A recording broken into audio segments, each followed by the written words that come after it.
Probably doesn't understand what we're saying. Doesn't look like any cogs are turning in there.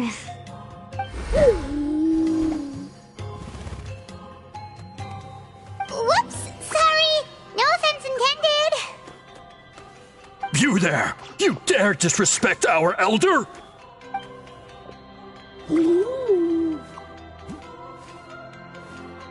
Oh, you mean... Oh, I see. Sorry, my mistake. Apparently you are here by invitation, in which case it's my job to make you feel welcome. Some introductions are in order. I am Koholam, one of the priests of our tribe. And this is our Iktomisor elder, the great Tlapokpok-Teets-Tatel, a living totem among the masters of the Nightwind. Whoa, that's quite a tongue twister. In truth, we usually go with Elder Tlapo for short. You're welcome to do the same. Ah, I assume you're referring to our Elder's special ability. Elder Tlapo has been alive for many centuries and harbors secrets that even we priests are at a loss to explain. So your reaction is entirely natural. But one thing I can say for sure is that Elder Tlapo has appointed the two of you to an extremely important task. For this reason, I would like to ask you to undergo a test. What sort of task? And what kind of test? If it's all right with you, I'll take you to see our chief. He's in a much better position to answer your questions.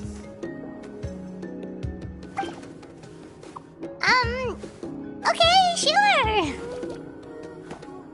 Very well. Then please follow me. You can use this scroll to go directly to the obsidian altar, where the chief is. Don't worry, it's just one of the many mystical abilities of our tribe.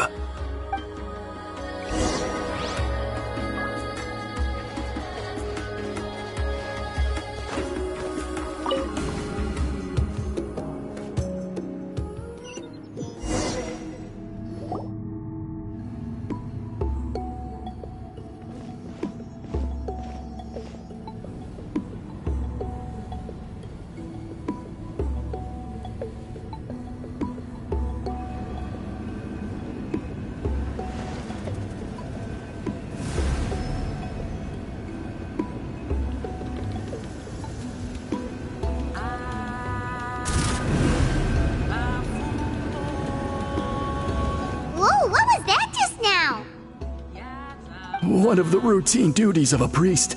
We attempt to contact the spirits of our ancestors to seek epiphanies and revelations. The chief is just over there.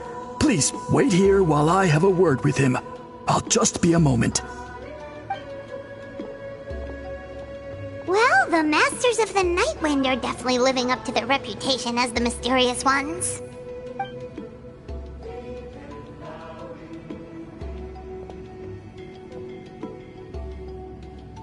All right, I've told the chief why we're here, and now you may speak with him.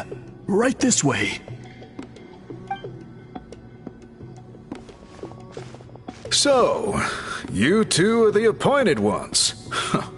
I am Chief Biram. Welcome, and thank you for your patience. So tall. Unusually so. Yes, I am aware, but I assure you, it's no cause for alarm. Oh, no, of course not. Sorry, Paimon just reacted without thinking. Ah, yes. Kaholam told me about that. As outsiders to our tribe, this is probably the first you've heard of such appointments. I'm sure the whole thing seems very confusing. Throughout our history, only members of the Masters of the Nightwind have been appointed to undertake these tasks. This is the first time an outsider has ever been chosen. Really? Allow me to explain. Our tribe has an old tradition of recording history in the form of woven scrolls. And not just our own history. We record the legends and heroic feats of all other tribes as well. It is a tradition we have observed for many centuries. We treat it as a solemn duty. However, when a major event occurs that affects all of Natlan, we record it on a different kind of scroll, used for this exact purpose. And these scrolls can only be woven by someone of the Iktomisor Elder's choosing. When the Iktomisor Elder senses a major change in the ley lines, it will issue a formal declaration to appoint a creator for this scroll. Whoa, so you mean... Elder Talapo sensed a ley line change quite some time ago, but had not yet designated the scroll weavers until you arrived. Okay, but just so you're aware, we don't know the first thing about weaving scrolls. As a matter of fact, that does not surprise me at all. How come? In the 200 years that Elder Talapo has held this position, none of the appointed ones have ever been experienced scroll weavers. Does that mean 200 years of major historical events have gone unrecorded? No. They all submitted scrolls in time, yet each of them claimed it was not their own work, but a gift from the spirits. Man, this tribe gets more mysterious by the second. Yes, well, that is the part that troubles me. The notion that we have to rely on esoteric things like gifts from the spirits to record historical events of such great importance. It is unsettling. Huh. That's pretty surprising to hear, coming from the chief of this tribe. I can imagine. You probably see the Masters of the Nightwind as a people shrouded in mystery, who pride ourselves on our arcane practices. But I am something of an exception. I may be the chief, but when it comes to our traditions, I am in fact a proponent of change and reform. I have dedicated my energies to deciphering the many mysteries of our tribe. In doing so, I hope to establish clearer rules that will help sustain our traditions in the future. Wow, that sounds great! So have you figured out the mystery of the gift from the spirits? Sadly not. It is something I've been investigating for a long time, but I have yet to uncover what this gift truly refers to. Only a small handful of events over the years have been recorded on these special scrolls, with decades between each one. And by the time the next scroll weaver is appointed, my time as chief will be long gone. I will not be in a position to investigate as thoroughly. So... While I haven't gotten to the bottom of the matter, I have made some progress. But the only way I can develop my theories further is with the cooperation of the appointed ones. Precisely. It's nothing to be worried about. Simply a means of validating my current hypothesis. It shouldn't take you long, nor will it put you in any danger. I can explain everything in detail when we get to the site of the test. But first, please wait a moment while I change out of the soul-shielding cloak. This garb is one of our important cultural relics, handed down by generations of chiefs. It is only to be worn when conducting certain ceremonies. Oh!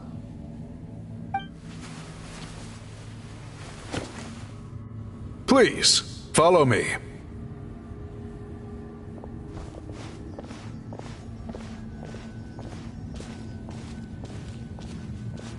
Do you see this scroll? If you touch it, you will enter a hidden space. Today's test is, quite simply, to find a way to escape that space. That's it? I assure you, it's not as easy as it sounds. If you cannot find your own way out, I will of course intervene to bring you back here. But then, we will be no closer to solving this mystery. Good. Simply touch the scroll to begin the test.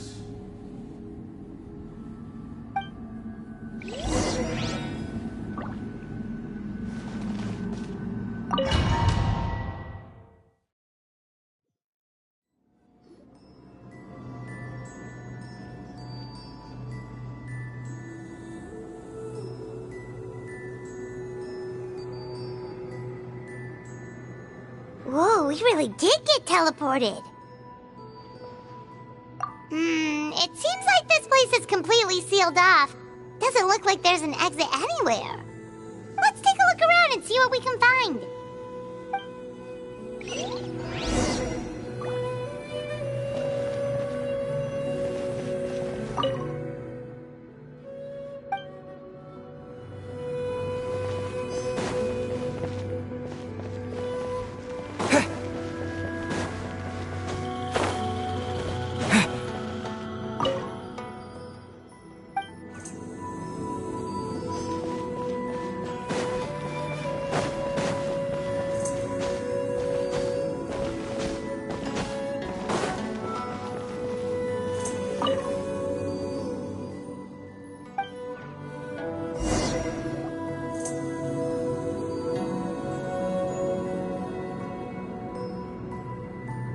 There are so many woven scrolls here. Paimon remembers seeing some of them before in other tribes. They seem to record historical events. This one really stands out from the rest. For starters, it's the biggest of them all. Wonder what story it tells. Yeah, you're right. Over there, something just flashed. Traveler, did you catch that? Oh, right. Paimon's with you.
elevator! Yep, this looks like our ticket out of this place.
We finally made it out! It is just as I thought. You are indeed capable of undertaking this mission. Yes. You saw many distinctive-looking scrolls there, didn't you? Sure did. This specific kind of scroll was left to us by our ancestors. Upon investigation, I discovered what sets it apart is the use of a color not featured in ordinary scrolls. It is a most mysterious color that most people cannot even detect. I myself had to employ special techniques to confirm its existence. Yet there are those who are born with a natural ability to perceive it. And that is why I wanted to test you. You mean... That space you just entered was an exhibition room for storing this variety of woven scrolls. Centuries ago, a great shaman by the name of Citlali put in place a security measure so that anyone who entered the room without permission will become trapped inside. It exists to this day. And although I have not managed to decipher how it works, I have at least found out how to turn it on and off. Once someone is trapped inside, it is all but impossible for them to escape without outside help. Unless they share the great shaman's ability to perceive that strange color.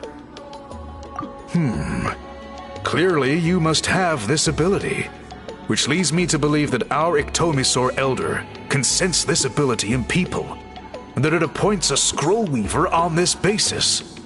Another secret power? Traveler, you are full of mysteries. Still, having this ability doesn't change the fact that neither of us know where to start with weaving a scroll. Don't worry about that. The method for weaving this kind of scroll appears to be largely the same as for an ordinary scroll. The main difference is in the dye that gives it its unique color. If my suspicions are correct, this dye is the key to weaving the scroll, and your special ability is the key to obtaining it. The dyeing process is also a little different from the norm, but I don't anticipate any major issues there. As long as you two can source the dye itself, I can assist with the application. Cool! We'll follow your lead! Great! Then please use your abilities to source the necessary ingredients. And in the meantime, I will have someone prepare some fabric for test dyeing. We'll make a few sample pieces to test out my hypothesis. And if that goes well, we can begin the scroll in earnest. If you agree to help, you can expect to be handsomely rewarded once this is all over. So... Agreed! Especially if there's a reward in it. What is the reward, by the way? Is it food? Paimon hopes it's food. Given the stakes involved for our tribe, I was thinking a substantial sum of mora would be appropriate. Surely that would be preferable to just a free meal. Mora works too! Anyway, how do we go about finding these ingredients? Are we supposed to just keep walking around Natlan until we stumble across them? Thankfully not. I've already identified a location where I suspect they may be found. And I've arranged for someone to guide you there. Your guide is waiting just outside. You can set off at your leisure.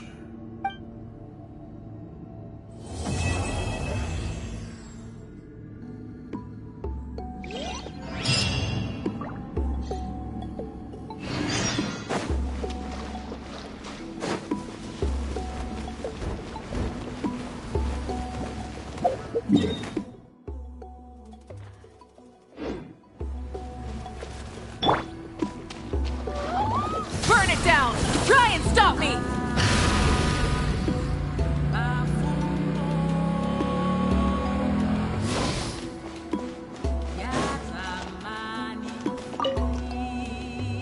I take it you're the ones appointed by Elder Talapo?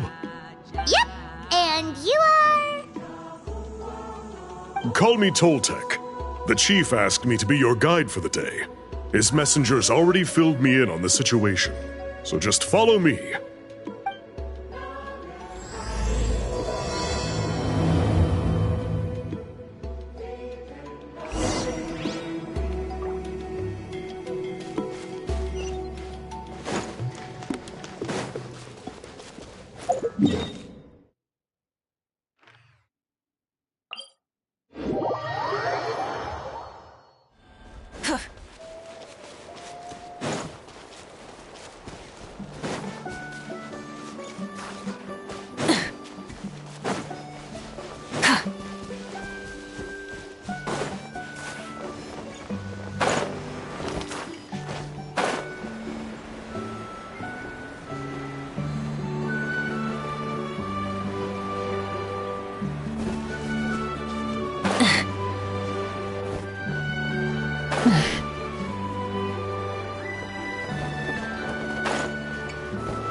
So the guide is somewhere in this cave, huh?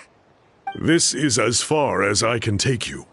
Only the appointed ones may proceed from here. Why's that? Kind of a long story.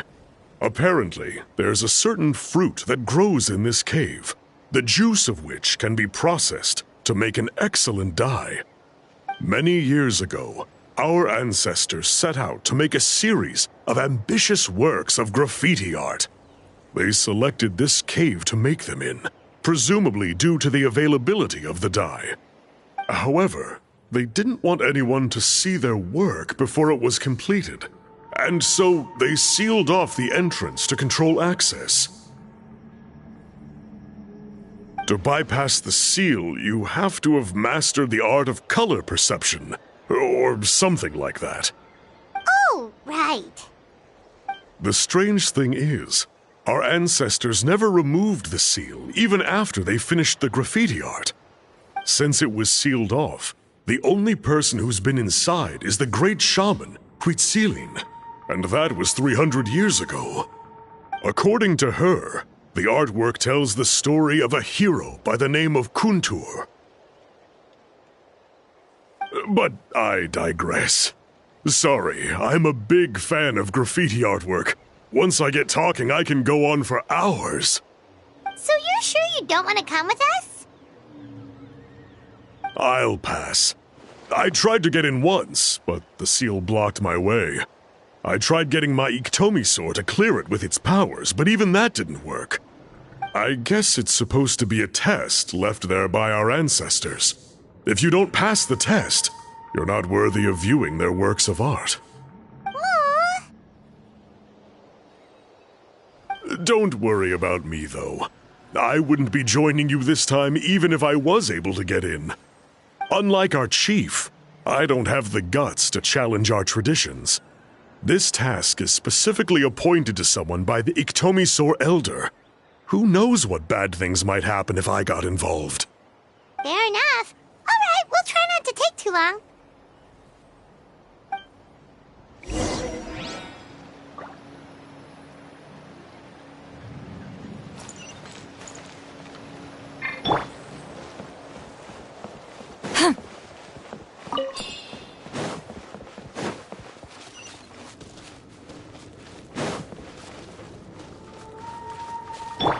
Rise with the sun!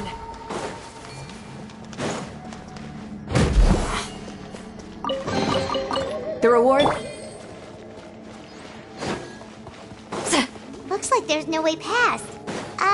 Maybe try the same thing as before?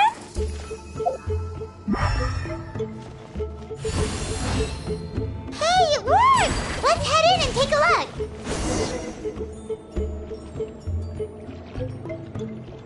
This should be the place. That fruit Toltec mentioned should be the one on the wall, right? Now the only question is, which ones do we pick? Well, go ahead, try it out!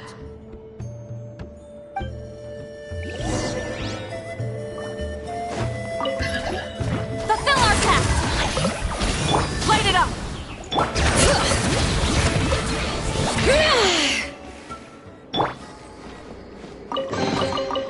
Go on, take them. I'll thank the stars for you later.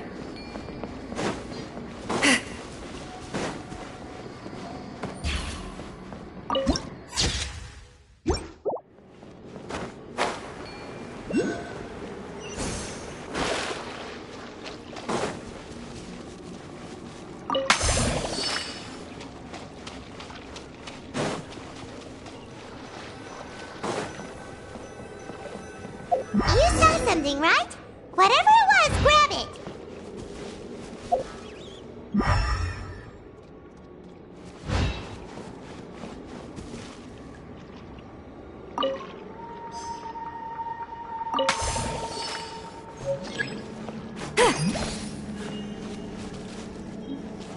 Rise like smoke!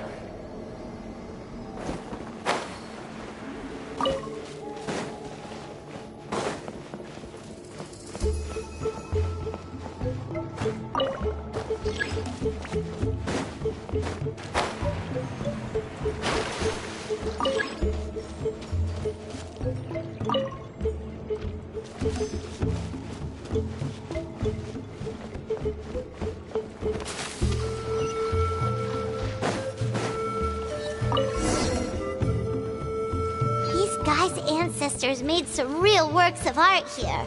But based on what we've seen so far, it seems like there should be more to the story. Do you think maybe there's more artwork further inside? Seems kinda strange. Oh, no need. Paimon was just thinking aloud. Toltec's waiting for us, and we have a job to do. So maybe it's best if we head out now. Let's head back and meet up with Toltec.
We're back, and we found the ingredients for the dye!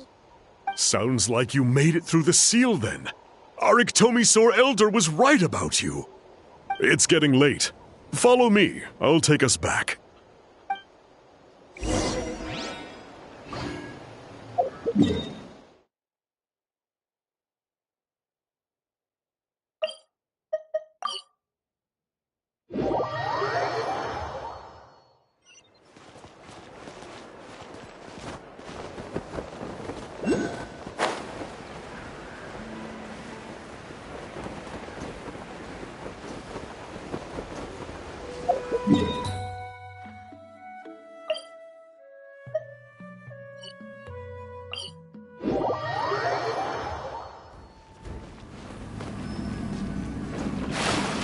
Rise like smoke!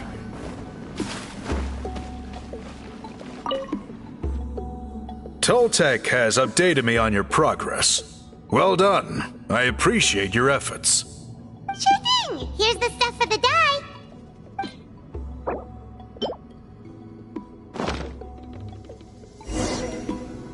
I see. Yes. This is certainly a very different substance from typical dyes. Okay, now let's try our hand at making some samples. The fabric is ready for testing. Got it! Please come with me.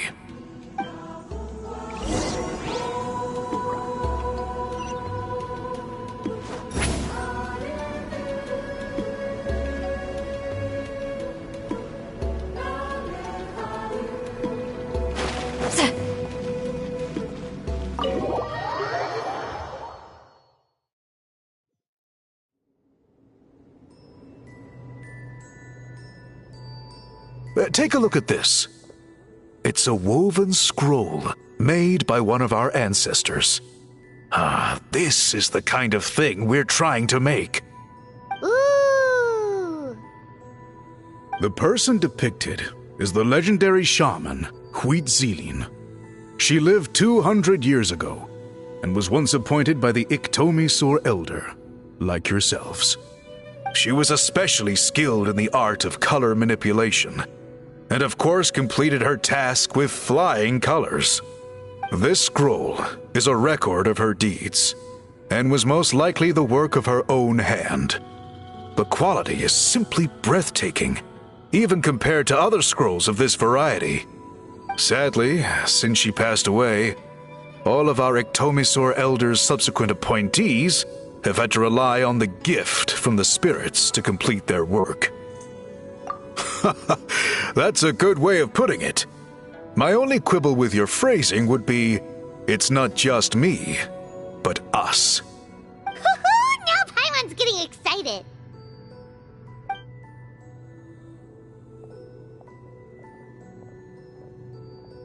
Bring out the samples.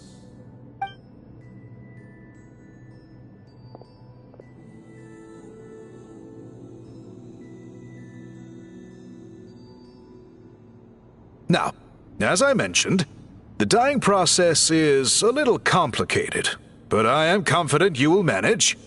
Just make sure to follow my instructions carefully.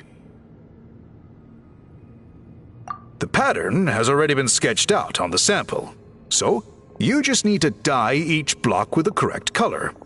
But you'll need to wait for the dye to fully soak in between each step to make sure the colors don't run.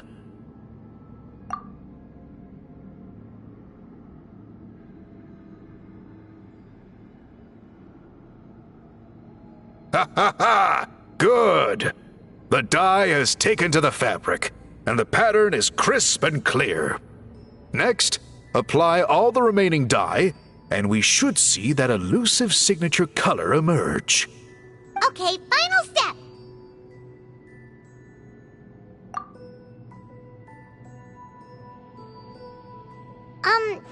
Did it work? Paimon doesn't see it. Oh, that color isn't showing up. Oh, the dyeing has failed. No, your technique was flawless. You did everything exactly as instructed. It would have made no difference if I'd done it myself. Then what went wrong? It could be the weaving technique, Or maybe the dye has to be applied in a different way. Oh, whatever the case. It looks like I have failed to get to the bottom of this mystery. Sorry, Paimon wishes we could do more to help. I am the one who should be apologizing. I made you do so much work, and it was for nothing. I will, of course, honor my commitment to compensate you for your trouble, but I do hope you won't give up on this task. I plan to keep investigating, and will be sure to keep you updated with any progress. Don't worry, we're not quitters. Paimon does have a question, though. This whole process of recording history on woven scrolls seems so complicated. Why don't you just write it down instead? You said yourself you're all about change and reform. Well, this seems like a pretty good place to start, don't you think? Writing things down would be easier for everyone, and your records would be more detailed. I think you've perhaps misunderstood my philosophy, but that's okay. I can answer your question, but there's somewhere I need to show you first. Oh, sure.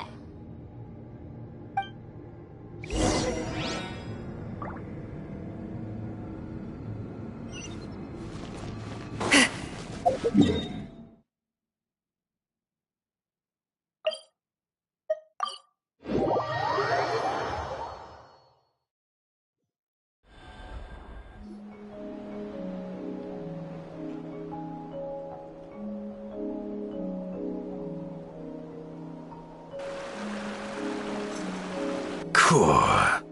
Look at this view. What do you think? It's gorgeous! Now, try looking a little further. Whoa, that graffiti! In all the years since the founding of our tribe, those colors have been with us every step of the way. It is true that I seek to bring new life to this ancient tribe through change and reform. But I also understand there are certain foundational things that we cannot afford to throw away. The foremost of these is the way we record our history. Oh, that makes sense. Since the very beginnings, our tribe has always sought to bring color to history. And I have a deep sense that this is one part of our heritage that we should not give up. So, whatever it takes, I must find a way for us to continue producing our traditional woven scrolls. You're completely right. Paimon's sorry for what she said earlier. It was out of line. It's quite all right. I'm just grateful you're able to understand where I'm coming from. Then let us hope that when we next meet, we succeed in reviving this tradition.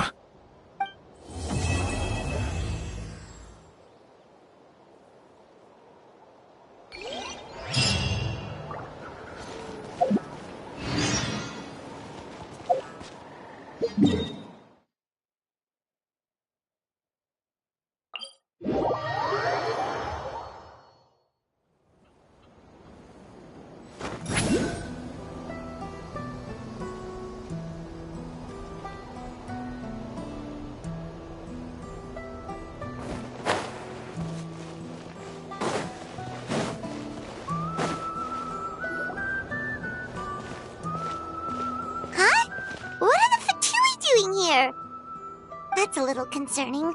Let's go over there and see what they're up to. Also, how did they get this close to a tribal settlement? All the Fatui left in Natlan are probably the captain's subordinates. That basically makes them followers of one of Natlan's heroes. Still, once a Fatus, always a Fatus.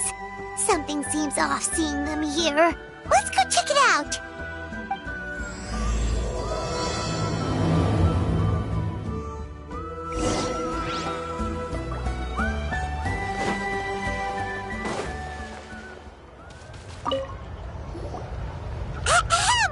What are you guys doing here? Following orders. If you have a problem, take it up with our employer. Hey, what's with the attitude? Can the Fatui even work for a private employer? This is Grudok. I hired him to be my bodyguard in Natlin. As you can see, he's not the sociable type. I'm sorry for any offense. My original plan was to hire someone from the local tribes, but a priest recommended Grudok and his squad. I was told they were capable fighters and had the time to spare, so they fit the bill. It seems like the Fatui's reputation in Natlin is quite positive. So that's what happened. Then you must be from Fontaine? Precisely! Montluçon, at your service.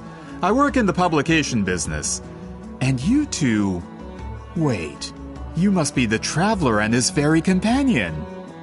Oh, you know us?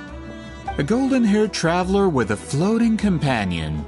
There's no mistake. Your exploits in Fontaine have all the makings of a best-selling series. I'd be a failure of a book merchant if I couldn't recognize you. Wow, we're really famous at this point, Traveler. It's truly my lucky day. I know this is sudden, but I was actually looking for you two. You see, I have a favor to ask.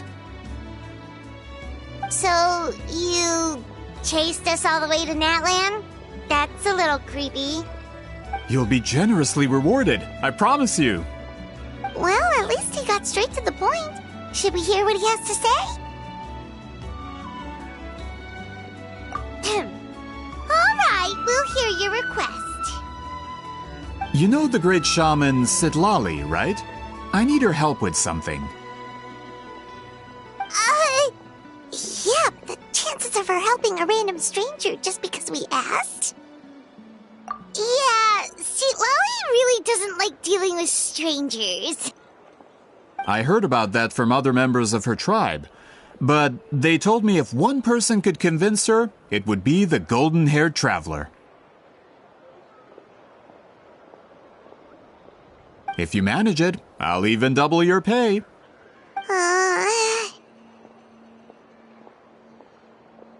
Oh yeah, we should definitely get to the bottom of that first. It's kind of a long story, and there's tribal history involved, so you should hear it from an expert. Alie, if you could.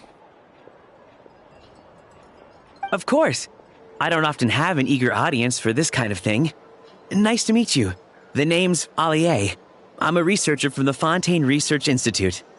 Unlike most researchers, I have a keen interest in ancient ruins. That's why I was invited to join Monsieur Montluçon's team. Have you heard of the legend of the great shaman Citlali? Yes, according to local records, she was a color mystic who lived over 200 years ago, and the most adept in her tribe at using that particular technique. Out of all of her exploits, her most celebrated is the Battle of Seven Colors. According to legend, the battle was triggered by an abyss invasion, one of the most brutal in Natlan's history, even from a greater historical perspective. Amazingly, Natlan was able to turn the tide despite being at an extreme disadvantage. The key to victory was none other than a color Citlali created on the battlefield. The color was extraordinary, illusory in appearance while also seeming to possess physical form. Legend has it that Citlali used the color to construct a magnificent maze on the battlefield and trap all the enemies inside. This allowed her allies to launch a counterattack and ultimately secure victory. Anyway, that's the gist of it. We don't want to take up too much of your time. That story is the reason I came to Natlin. I often publish books about the history of other nations. They always end up faring well on the market. When I heard this story for the first time, I wanted to include it in my next collection, but... Historical records about Natlin aren't very detailed. We haven't been able to determine where the battle took place, or find any definitive evidence that it occurred at all. Even within the Masters of the Nightwind, people dispute the legitimacy of the story. Some believe it to be a myth. If that were the case, the story would not be fit for publication. But if you're just including it in a story collection, why does it matter if it never happened? Well, you see, the slogan for the collection is Restoring the Truth of History. Naturally, I need it to be factual. That's why I'm here. The Masters of the Nightwind are said to have a tradition of recording past events, so I wanted to consult their records. But I was refused access to the Obsidian Altar. Application after application, and all I received were a few ordinary woven scrolls with nothing to offer. Honestly, I'm just trying to promote their history, and they make such a fuss. According to my research, their scrolls are considered sacred relics in addition to historical records. Naturally, outsiders are rarely granted access. Not to mention, the scrolls we did get to review actually contain a huge amount of information. I just need more time, and I could...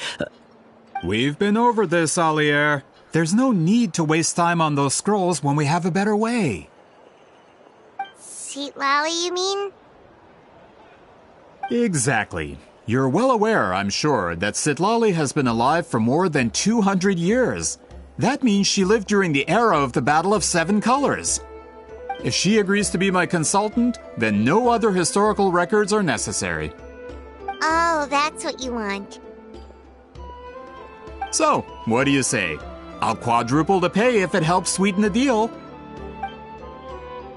Well, it's not that we don't want to help you. Oh, right! The duty the chief gave us has a lot to do with wheat sealing. Who knows? The Battle of Seven Colors might lead us in the right direction. All right, we'll help you convince Citlali. Just let us do the talking, okay? Of course.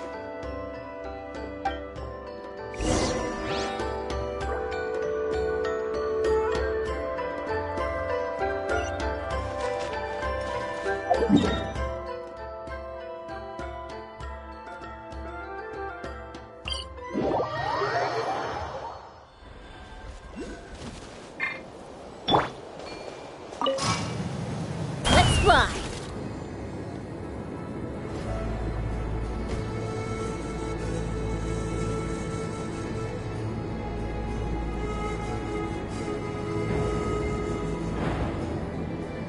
Yeah! Let's ride!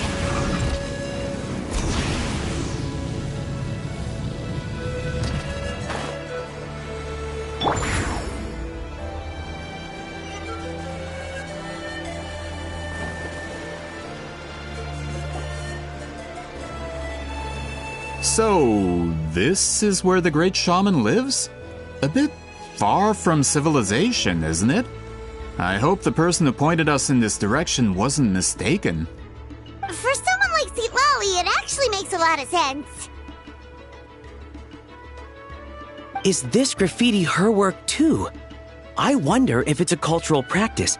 If I could just copy it down, We're here for a reason, Alier. As agreed, you two can do the talking, and we'll wait for you here. Okay, we'll go knock on the door. Hopefully she's not hungover.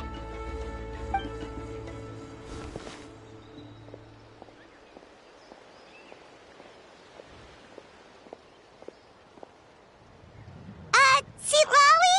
Are you there? We need your help with something!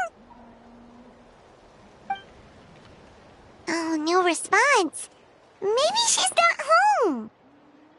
Oh, Granny Citlali? Are you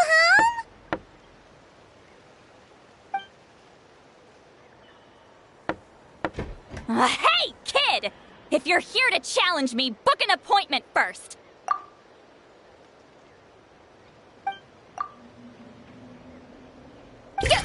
Traveler!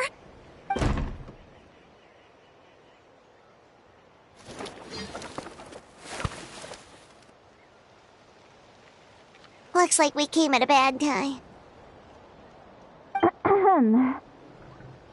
Are you still there? Just come in. We can talk inside.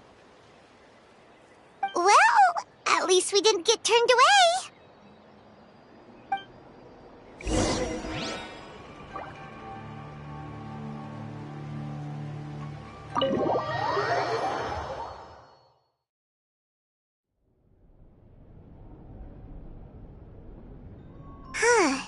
So this is where Citlali lives.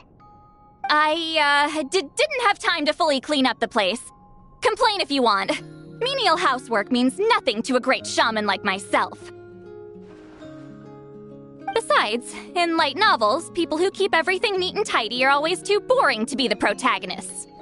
Also, I'm not a hermit. I'm just above superficial rules of societal etiquette.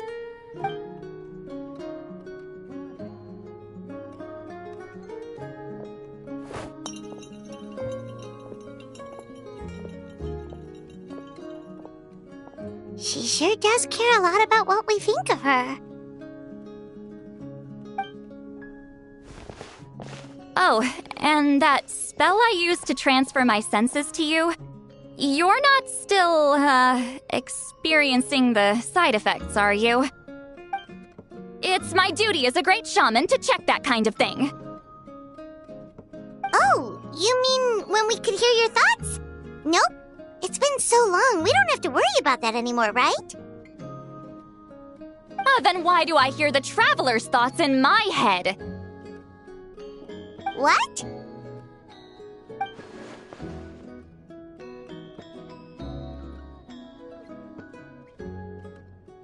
I can still hear you, you know.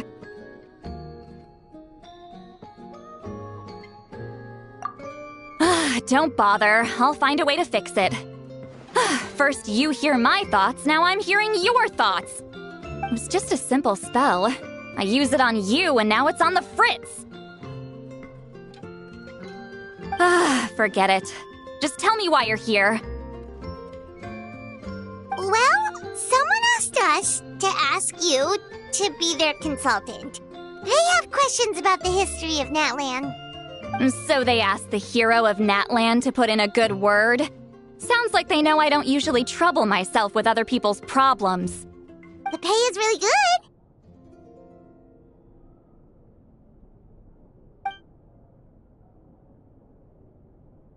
Doesn't matter. I'm busy. She sure doesn't look busy. Paimon knew this wouldn't get us anywhere. From you? Yeah! We were given a sacred duty to help your tribe weave a special scroll. Huh? So, you're the appointed ones this time? We were surprised too! After all, we have no idea how to weave a scroll like that. But with Chef Biram's help, we were able to make some progress. We still haven't succeeded, but we learned that the key to weaving the scroll is a special kind of color. The historical event those men want to ask about also involves color. If you help them, you might end up helping us too.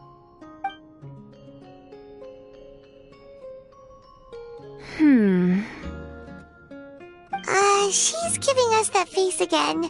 Did Paimon not explain things clearly? I can't decide whether this twist is completely out of the blue or if it was foreshadowed all along. Does that mean you won't help us? I need to think about it. Then there's still hope. Hey, what's the holdup? Just give us an answer already. You agreed to let us do the talking!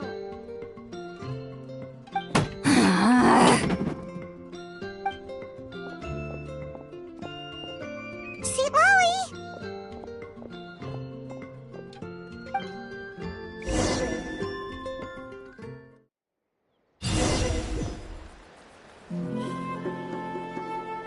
Stand down, Grudok. As your employer, if I tell you to wait, then you wait. Understood.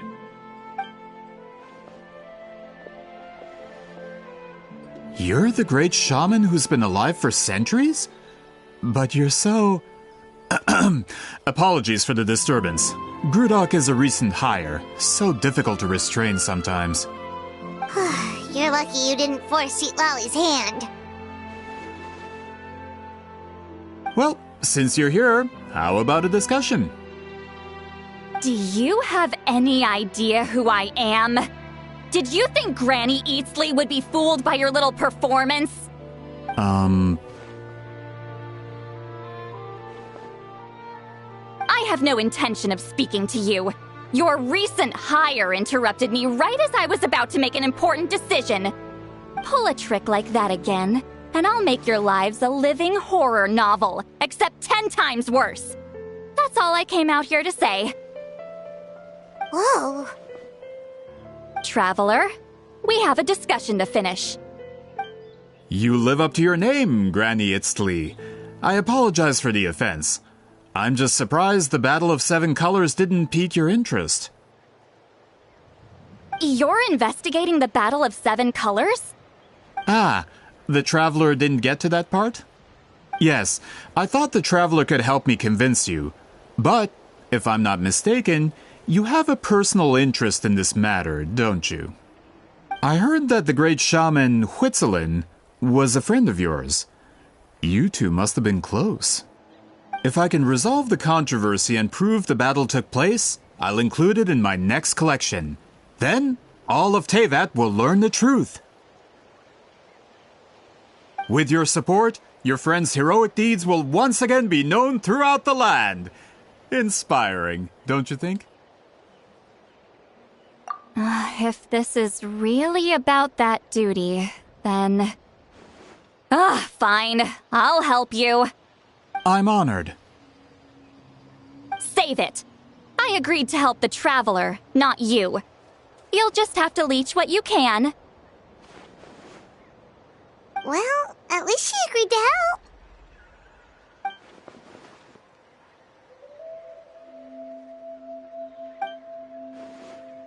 Who are you calling heartless?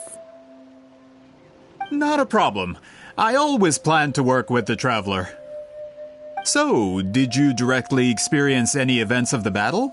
Do you have any idea where it took place? Can you think of any relics we could use to prove it? Talk at me, why don't you?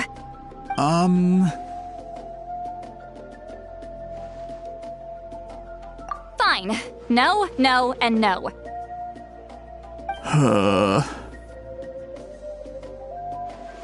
I did live during the same era as her, but that doesn't mean we experienced the same events. I've lived a long time, but I'm not a walking encyclopedia. You decide the angle of your investigation, and I'll provide answers if I'm familiar with the subject. All right. Even if you didn't witness the battle yourself, you still lived through that era. Your insights are very valuable. Alier, you had an idea about where to start, yes? Oh, well, my plan was to consult the members of the tribe in charge of recording history. Then, let's start there. Traveler, what do you say to officially working together? After all, it appears I can only get Miss Citlali's help through you.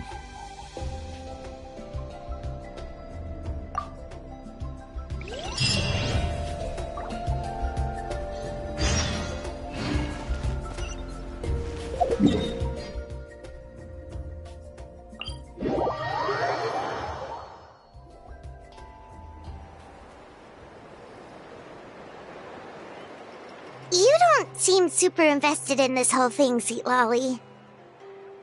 The Battle of Seven Colors is something I've only ever heard about. I know as much as anyone else in my tribe. But how? Weren't you alive when it happened? I wasn't there when it took place, and she never told me about it. That's how. But Molusan said the two of you were close friends. The battle was legendary. Why wouldn't Huitzilin tell you about it? Close friends? More like arch rivals. Something Montlusan would know if he actually did his research. Did you see the graffiti outside my house? That's not my doing. All students from Huitzilin's School of Shamanism must pass an extremely difficult trial before graduation, defeating me in battle. Those graffiti drawings are how they challenge me. Of course, none of them ever succeeded. So, after Huitzilin's death, her students had no choice but to modify the requirement. Instead of defeating me, all they have to do now is last long enough. As my rival, Citlali only had one achievement that surpassed my own, and that was the Battle of 7 Colors. I can only assume she had some kind of secret technique at her disposal. It makes perfect sense that she kept it from me. I'm a fast learner. Telling me about the technique is no different than handing it to me on a silver platter. As if she would give away her one advantage. Oh, that makes sense. Anyway, all of that is secondary. Like I said, I'm only here to help you fulfill your duty.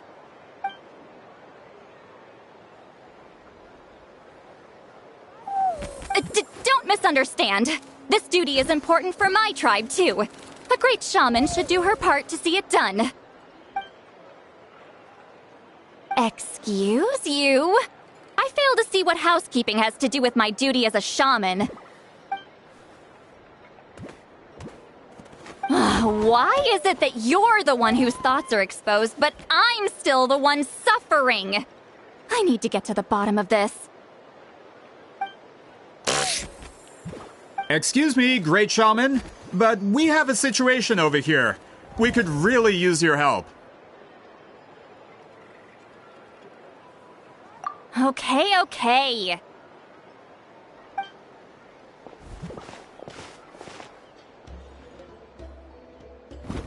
Of course the Battle of 7 Colors happened. The woven scroll proves it. Citlali used a mysterious color to construct a maze and trap the enemies inside. That's just your interpretation. There's more than one way to understand that scroll. Besides, constructing a maze out of color is ridiculous. Citlali was one of the most powerful shamans of her time. She definitely could have pulled it off.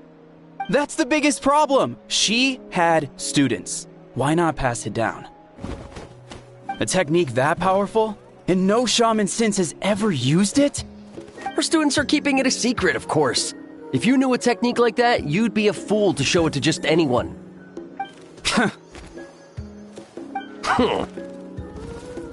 Oh, I didn't mean to cause an argument. I just wanted to ask, is there anything we can use to prove the battle took place? Of course it took place. Why would you need to prove it? You'll have to excuse him. Some people in our tribe insist on clinging to outdated views of history. I'd give up now if I were you. It only gets more ridiculous from here. Please don't fight. Wow, so the battle really is controversial. Am I the outdated one? Kids these days can't find anything better to argue about? These arguments are precisely why I hesitate to include this story in my collection. Neither side was able to offer anything useful. What should we do?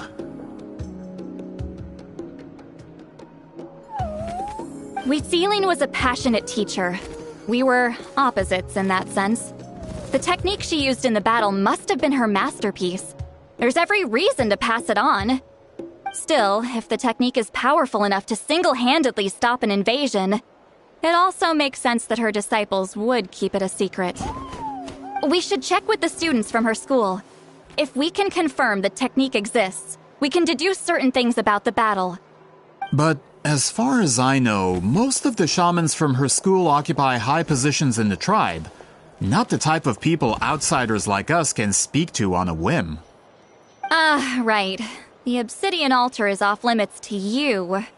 But, if I go... Is there a problem? Most of Citlali's students are respected priests in the tribe. But that means they had to go through me. Or try, at least. I, of course, humiliated them from a young age. Those who hold the position now are the ones who lasted long enough before I wiped the floor with them. If I show up without warning, they'll run for dear life. That's not gonna get us any answers. Yeah, Paimon can see it now.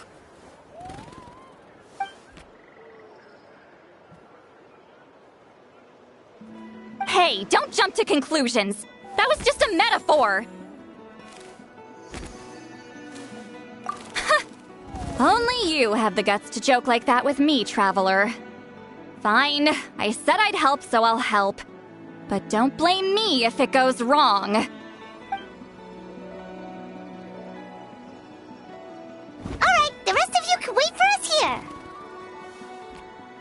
We appreciate the help.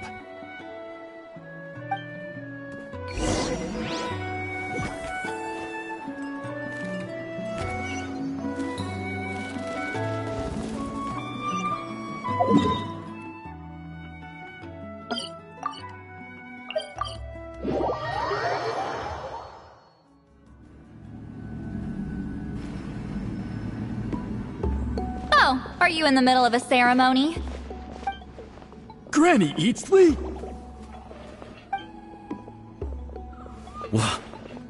What is she doing here? Did some coward not show up after challenging her to a fight? Or is she here to officially take over the tribe? Whoa. It's like they really do see her as some kind of tyrant. No matter what, we'll defend our dignity as priests to the end. Ugh, you talk a big game for someone who lost to me the most out of the entire priesthood. What? All I want is to ask some questions. So, you're here to interrogate us? Someone didn't sit pretty for their beating? Is that it? You want their name, don't you? We should just run! Yeah, with the hero of Natlan here, Granny Eatsley will be on her best behavior. Sure, whatever you say. Oh, it's the Traveler and his companion. That does make me feel better. How can we help you? We wanted to ask about the technique you inherited from Huitziling. So you can eradicate our school once and for all? Disciples of our school have challenged her year after year, just as our master instructed. Sounds like she's finally had enough. Well, you're not wrong. If we want to protect our legacy, one of us needs to run! Not this again. Just how much did you traumatize them, Citlali?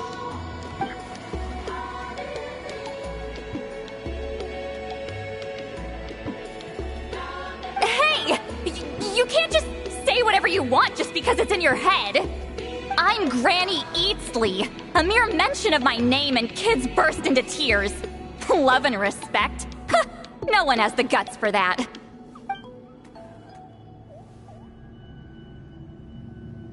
What? You know what? Forget about your duty. We really need to fix this mind-reading situation. Sorry to disappoint, but if you're here to question whether we're qualified to inherit our master's legacy, we're not going down without a fight. We're not getting anywhere. What should we do, Traveler? Huh? Oh, it's you. Elder Tlapo! Oh, we must have disturbed your meditation. Our deepest apologies. Please forgive us.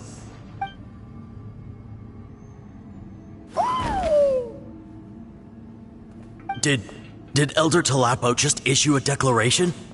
From what I can tell, in a single word, the message was... friend? Is Elder Tlapo telling us to treat Granny Eatsley as a friend? That's not possible, is it? Oh, you forget yourselves, my friends. You are esteemed priests of our tribe. Where are your manners? But Chief! I didn't expect to see you here, great shaman. My sincere apologies for the lack of hospitality. Well, I wasn't exactly planning to come to this crowded place. So you can save the pleasantries, Chief.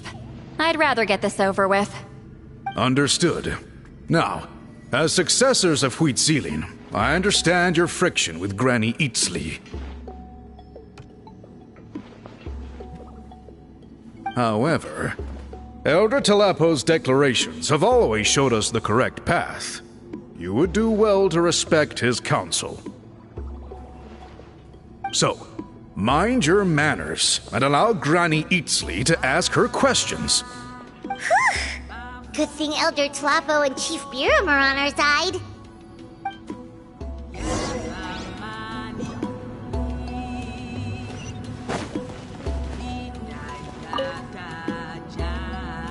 Hi there, Elder Tlapo!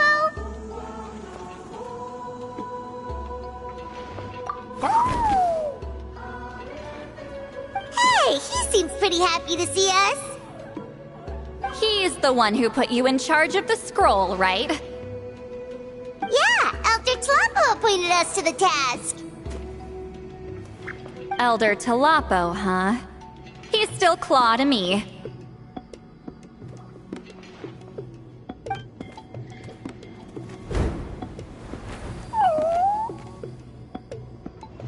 Hey, don't pull that cutesy stuff with me.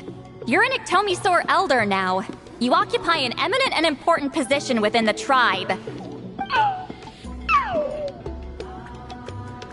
So, you already know each other?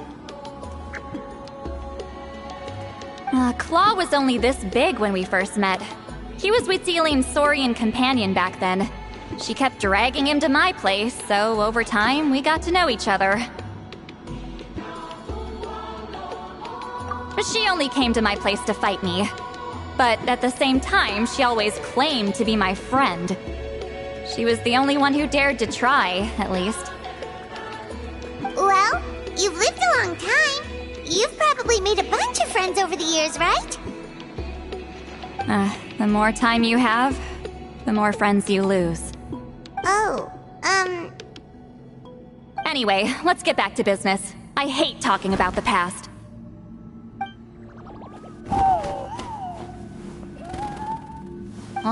200 years and you still haven't given up, Claw?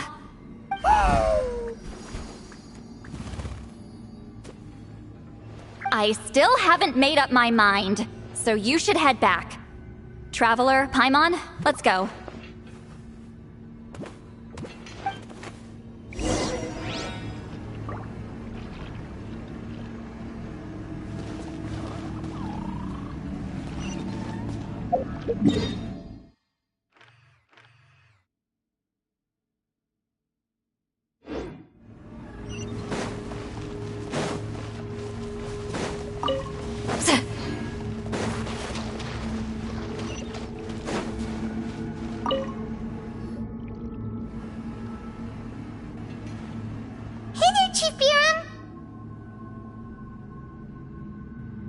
Oh, wait.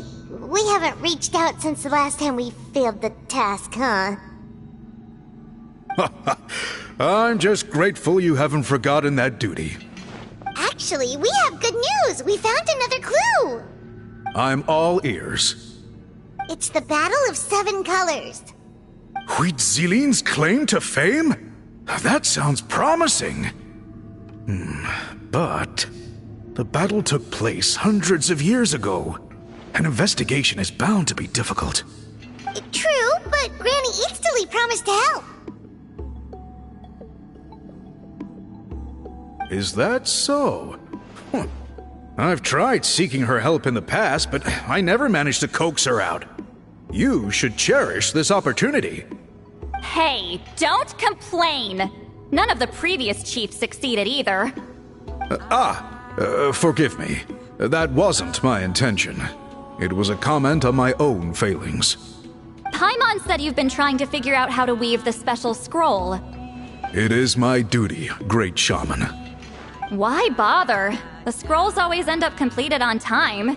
So what's the point of figuring it out for yourself? If I may, this task concerns the history of Natlan as a whole. And in many ways, history is the memory of a people. Memory is sacred to our tribe. I'm sure a great shaman understands that better than a humble junior like myself. Something this important cannot be left to baseless rumors. I know you don't concern yourself with the daily affairs of the tribe, Granny Citlali. Even so, as a priestess, I trust you wouldn't leave something like that to chance. I get your point. Of course, the one time I wish you could read my mind, it doesn't work.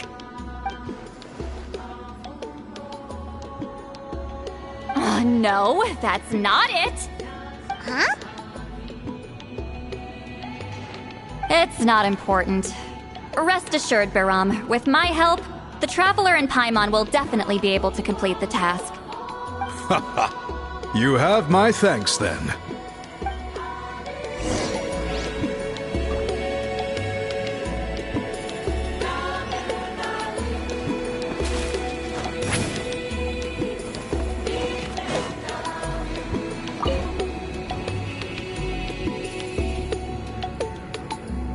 Huh.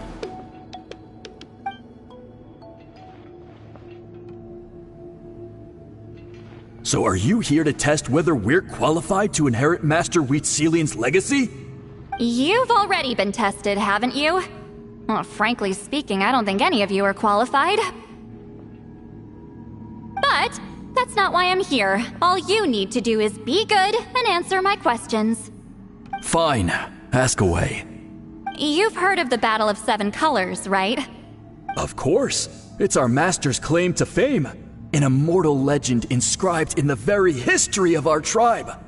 Then I'm sure you know there are those who question whether it actually occurred. I did hear people arguing about that the other day. It's disgraceful. How can they question something like that? It doesn't surprise me. Natlan has had more tourism lately. A lot of people have started getting strange ideas after interacting with Outlanders. After all, everyone who took part in the battle has returned to the ley lines. Without witnesses, it's hard to refute detractors. Well, it just so happens the questions I want to ask are directly related to the legitimacy of this battle. Listen, we know you are rivals, but do you really have to question her legacy? You think she's like you? Someone who can't survive a little scrutiny? No, of course not. Then let me finish. During the battle, Wheatselian most likely used a technique powerful enough to turn the tides of war. I'm sure she was very proud of it. Proud enough to pass it on to her disciples. So, which one of you inherited that technique?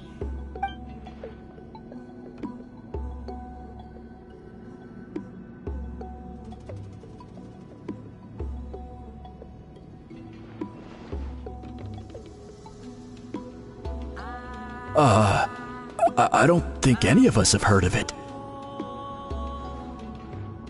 Listen, I'm not trying to take it for myself, so be honest.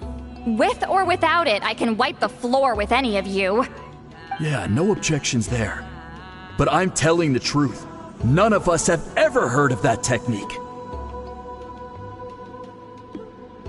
What's wrong with her?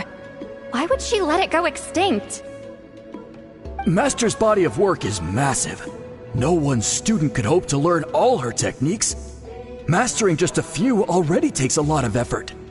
Master had no choice but to recruit many students, split up what she knew into different portions, and pass it down through various individuals. So even though we see ourselves as representatives of Wheatselian's school of shamanism, what we know isn't the sum of her legacy. Actually, I know of a shaman family that inherited some of Master's techniques. The family fell on hard times and lost the right to the priesthood. Still could be worth a shot. But if they inherited Wheatselian's secret techniques, shouldn't the family be thriving? Well, it's the only thing I can think of. All right, give me their address. I'll mark it out on your map.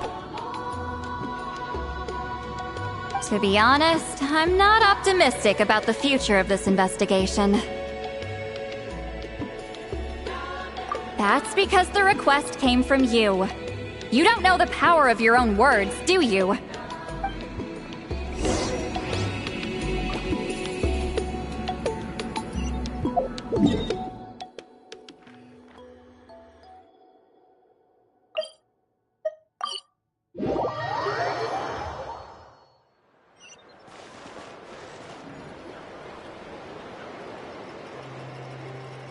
Proving the legitimacy of this battle seems more hopeless by the second.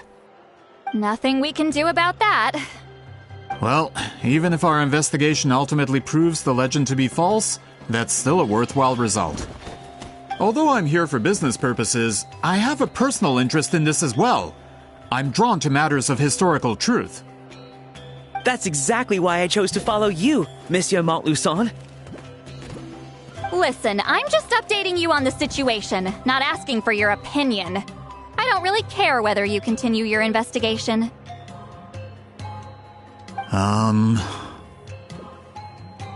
Traveler, you came to me for help with your scroll weaving duty, right? You thought looking into the Battle of Seven Colors could give you answers. That's understandable. But based on our progress, I'd say this is a dead end. Instead of wasting time, you might consider taking a different approach. I'll try to think of another way to help you. Respected traveler, let's not forget about the compensation I promised. You shall have it in full. Extra, if that's what it takes. What makes you say that? Yeah, based on what you've told us so far, it kinda seems like there's unresolved tension between you two. You think so? She claimed to be your friend, but picked fights with you non-stop, and never told you about her biggest accomplishment. By figuring out the truth behind the battle, maybe we can finally help you get closure. Closure? I'd say we're 200 years too late. But fine, if you want to keep investigating, be my guest. Ah, that's wonderful news. Alright, let's go visit the Shaman family.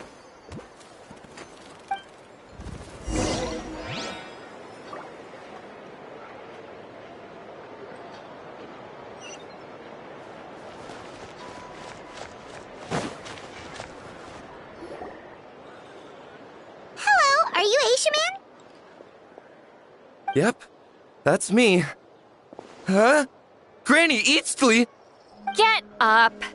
In a crowded market like this, the only person who should be trying to hide is me. My apologies. Ever since my grandfather's generation, the shamans of my family have given up on passing your trial, Granny Eastly. Have we offended you in some other capacity? Man, this is generational trauma at this point. Whenever I misbehaved as a kid, Grandpa would tell me about the thrashing he received from Granny Eastly. I still get nightmares about it sometimes.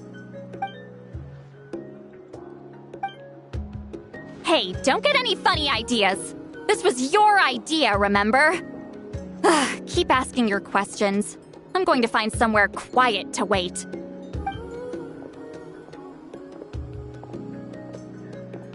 Okay, so your family studied under Citlali, right? Yes, although that pretty much ended with my grandfather's generation, unfortunately.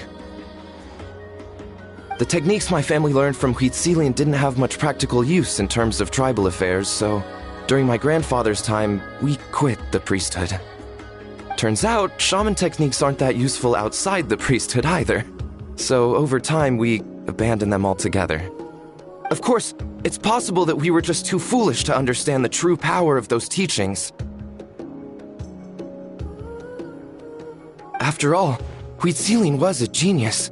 None of her students have been able to fully reproduce her talent. Do you know which techniques were passed on to your family? I'm not sure.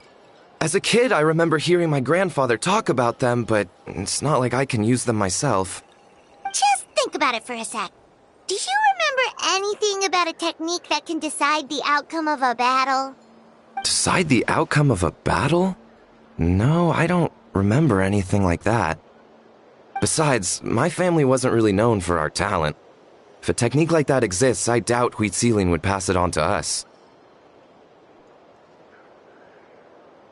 You might have better luck asking one of the priests. They're descendants of Citlali's most gifted students. Well, looks like we're back where we started. Still no definitive evidence the Battle of Seven Colors took place. Alier, do you think we have enough to draw a conclusion? All we have are non-witness accounts. We could put together an interview, but that's not going to hold up in academic circles. Then we have to keep going.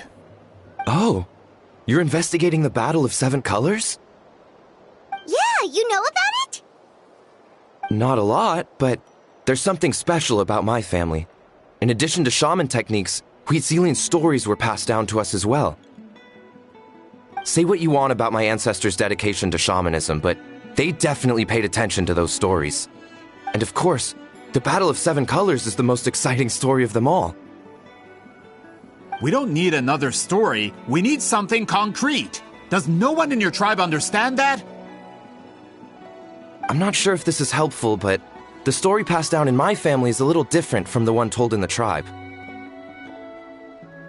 Really? Well, it's Huitzilian's personal account of the event, so it's a lot more detailed.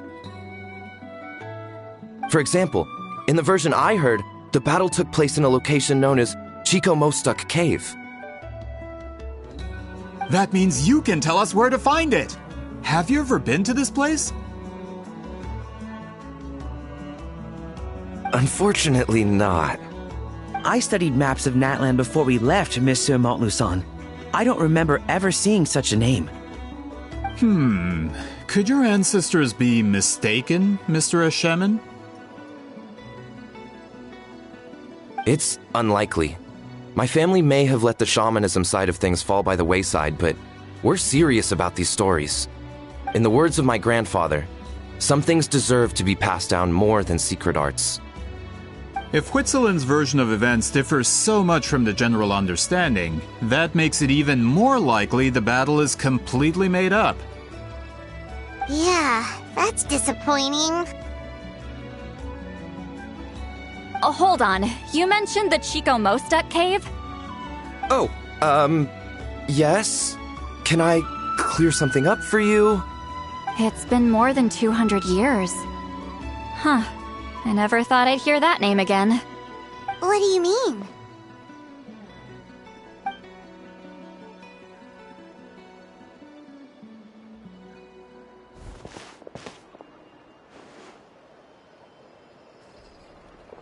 That location is now known as the Valley of Fog. The Chico Mostuk cave is what it was called 200 years ago. Precisely when Huitzilin was alive. That means, Monsieur Montluçon, we can confirm the original site of the battle. Once we get there, the evidence we need should be at our fingertips. Just when we thought all hope was lost. I never doubted you, great shaman. Allow me to present you with a gift as thanks. Save it. Flattery won't get you anywhere with me. Wait! Mr. Montluçon works in publishing. You're a huge fan of light novels, right, Citlali? Maybe he could get you some that are out of print. Really? Out of print, huh? Sure. Do you have any in mind? Well, if we're talking collectibles, then the first edition of Shogun Almighty Reborn as Raiden with Unlimited Power is a must. It's the first major hit of the isekai genre. Several editions have gone to print, but copies of the first edition are exceedingly rare and valuable. I see. There's also its sister work, Pretty Please Kitsune Guji. It was Yae Publishing House's attempt at gauging the new market trends. It's opened the door to a new genre after readers grew tired of isekais. The sales speak for themselves. Actually, Yae Publishing House released a limited edition not too long ago. But it's almost impossible to get. Anyway, I'll take those two. Sorry, I'm not sure I caught all that. What were the titles again? Reborn as Kitsune Guji? These two titles are among the most successful and well-known works in the entire industry. You're telling me, as someone who works in publishing, you've never heard of them? I'm a merchant from Fontaine, after all. Regarding this particular genre from Inazuma, I'm afraid I lack your level of expertise. Amateur.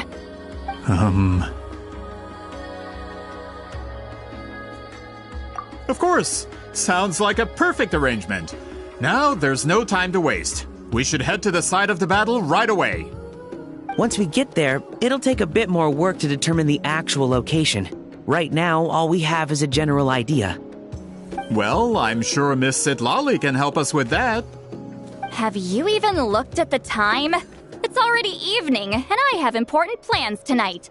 You expect me to work through the night? Well, what do you think, traveler? Okay, we'll find a place to rest for the night. When should we meet tomorrow? He's persistent, huh? How about noon? Do we have to wait that long? Great shamans have important matters to attend to in the morning.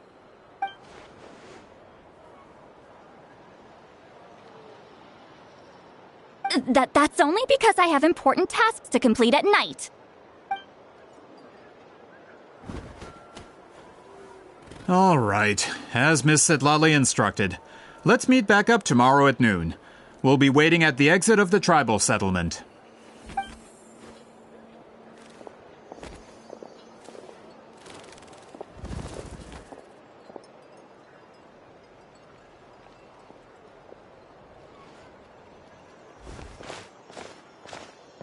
Sorry, I just wanted to ask, is Granny Eatsley satisfied with my answer?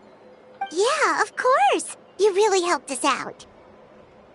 Oh, good. I'm glad I didn't offend her somehow. You're really that scared of her? To be honest, Granny Eatsley almost never interacts with ordinary tribespeople like us. Everything we know about her comes from rumors. She's a powerful shaman who's lived for over 200 years. As a great hero, you're probably the only one who isn't intimidated by her.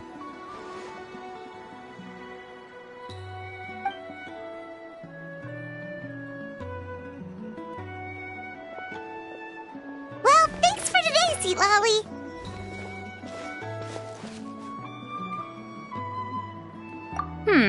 That's quite considerate of you. All right, let's grab a few drinks. Just like last time. Wait, didn't you say you had important plans tonight? What did you think I meant? Does that mean you've gone drinking every night for the past 200 years? Now Paimon's worried about your health. No, I've had enough socializing for one day. I know somewhere quiet. We can just buy some drinks and head over.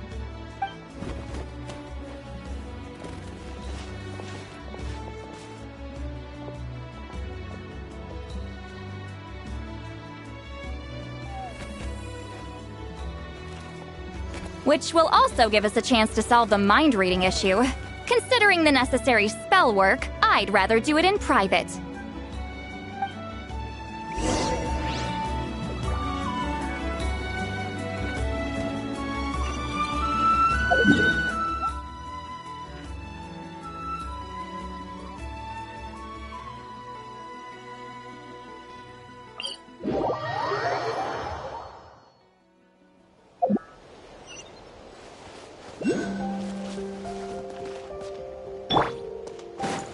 Burn it down!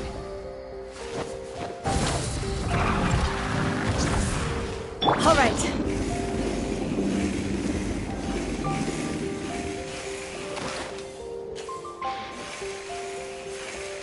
Is this the place?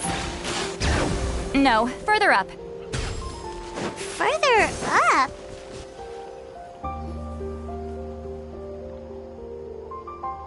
Whoa, this is like a secret base! Sometimes I want the fresh air, but not the company. So I come here. Let's see if my stash is still here. Ah, great! The halberd crest birds didn't eat my snacks.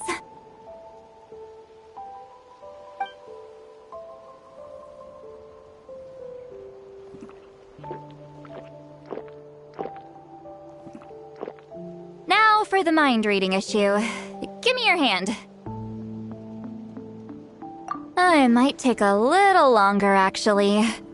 I just need to share my senses, make a clean break.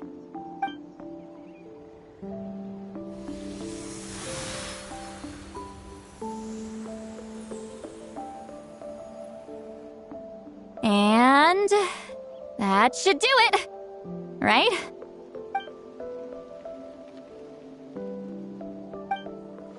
You're not wrong. Hold on. Why do I still hear you in my head? Oh, did I not separate our senses completely? Maybe using my palm isn't enough? Close your eyes.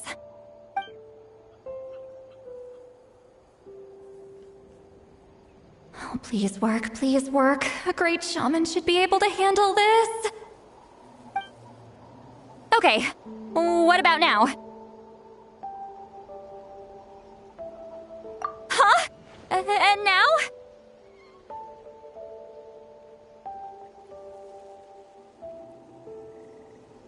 Huh.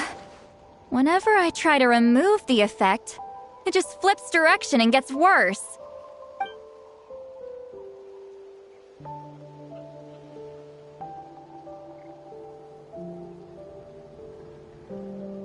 That was just to help with the spell. Ah, shoot. I still hear you.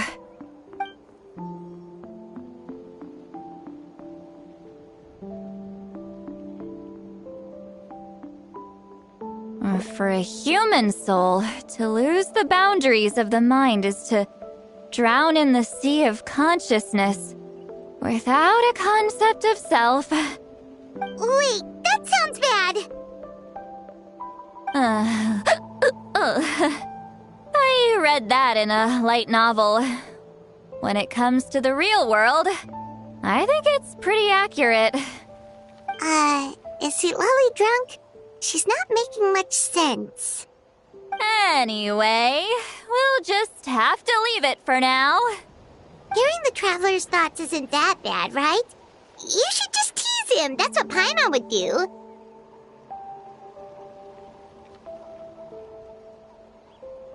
It's just... I'm not good at this. I'm not used to being close to people. Sorry, I said we could be friends, but I guess I'm not ready. I'm used to being Granny Eatsley. Someone intimidating, someone people are scared to approach. I don't have to deal with people that way.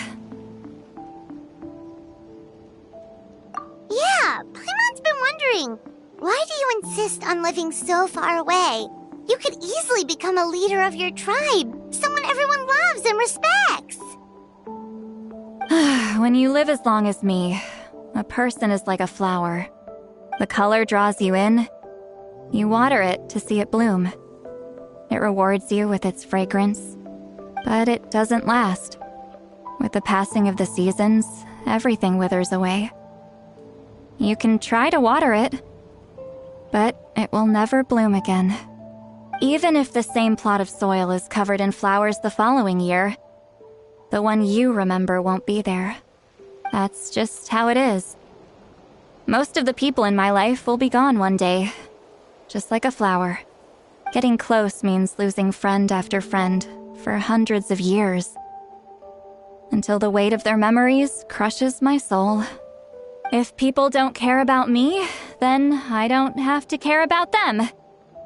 It's better if the people in my memories are nothing more than fleeting strangers. Citlali.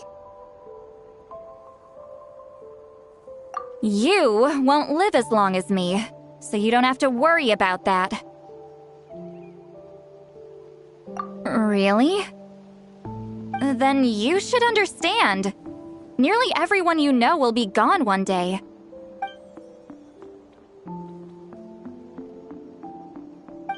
Traveler?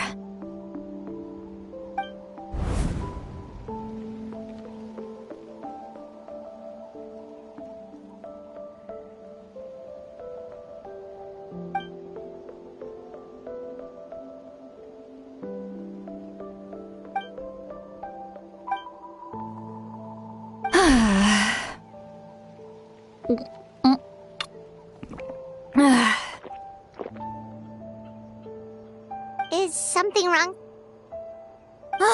Stupid mind-reading side effect won't go away.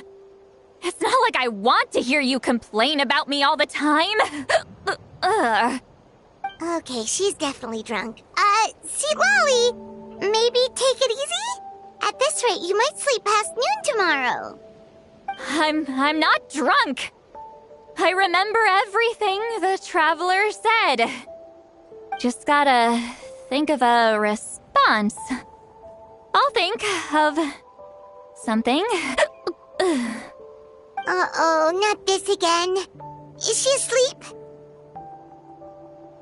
I'm fine. Can get home by myself. Is she talking in her sleep or talking to us? She seems kind of out of it. Bye. Gonna walk back alone. Need some time to think.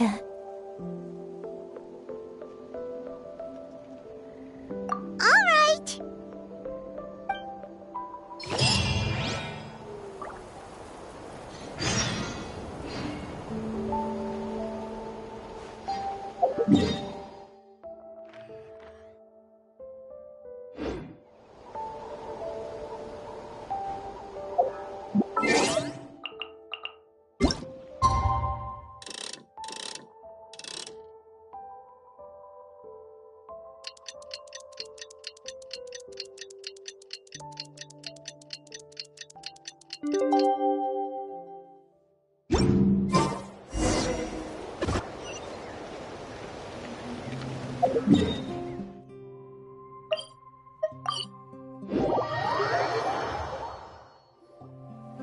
This should be the place we decided to meet yesterday. Who knows if Citlali will show up on time? She drank so much last night, she might not even be up yet. Ahem. Citlali! No need to sound so surprised. Drinking is just a way to pass the time. I mastered the art of moderation long ago. Last night doesn't count. It was a minor slip-up, that's all. Anyway, I gave everything a lot of thought, and I think you're right about something. The Battle of Seven Colors holds the key to a lot of the answers I've been searching for. So that's why you're here so early. Traveler, great shaman. Sorry to keep you waiting. Shall we head out?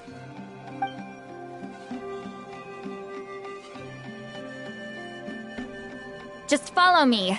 I'll confirm the location myself. Of course.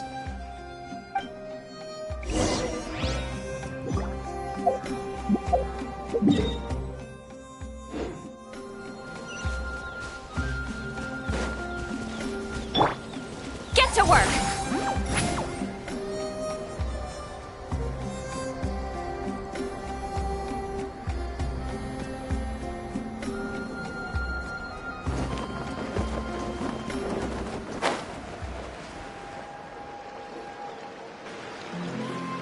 This should be it.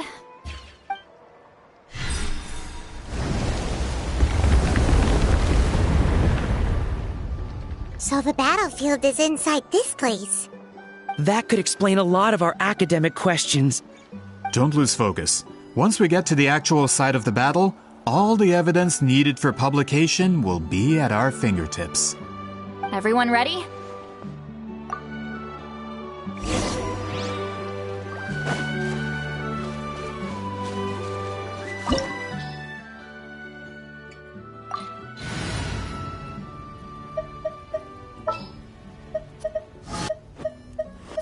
My contraptions are calibrated. We may now depart.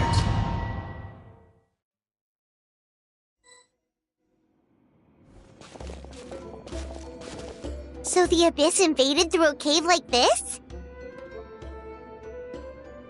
When the Abyss first began to corrode the ley lines, they took every opening they could get. All the items here should be useful for our research. You're not to touch a single one without my nod of approval. I don't support invasive excavation techniques either. Ah, of course. I'll defer to the experts on this matter. Well, shall we continue?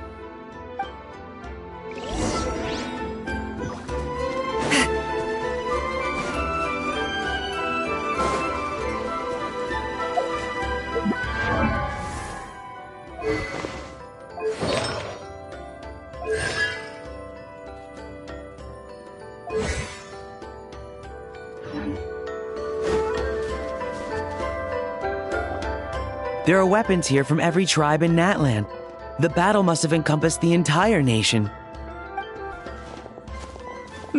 Sounds like we're getting closer to what the legend describes. But all we can really say is that a battle took place here. There's still no evidence of any colors or some elaborate maze. Wow, you're really invested in the Battle of Seven Colors. Well, it's the reason I came to Natlin in the first place. Grudok, send some of your men to search the area. We might miss something all grouped together like this. I'd like to cover all our bases. All the bases. You got it. Don't jump to conclusions. Of course this isn't the site of the actual battle. We have to keep going.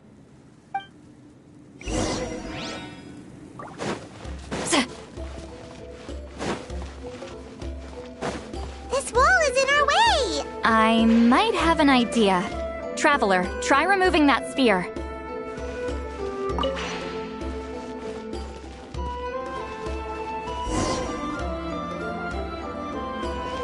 Whoa, we passed straight through! What was that? Some kind of color magic?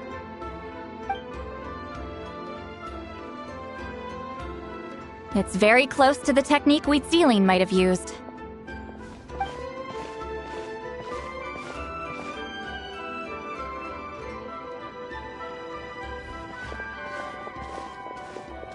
That's it? Doesn't quite compare to the scale described in the legend. Still, what a terrific archaeological find! Enough chit-chat. We should keep going. The deeper we go, the more we'll find.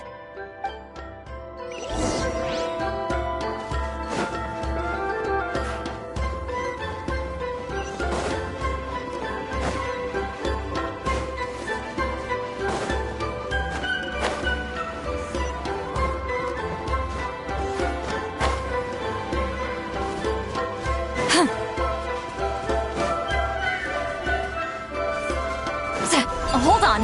If we step here, we might fall through. You mean there are traps in here? Remember how we were able to pass through the wall just now? It must have been because, on our person, we were carrying the same color as the wall. Let's put the sphere down and see what happens. Whoa, you're right. We can keep going now.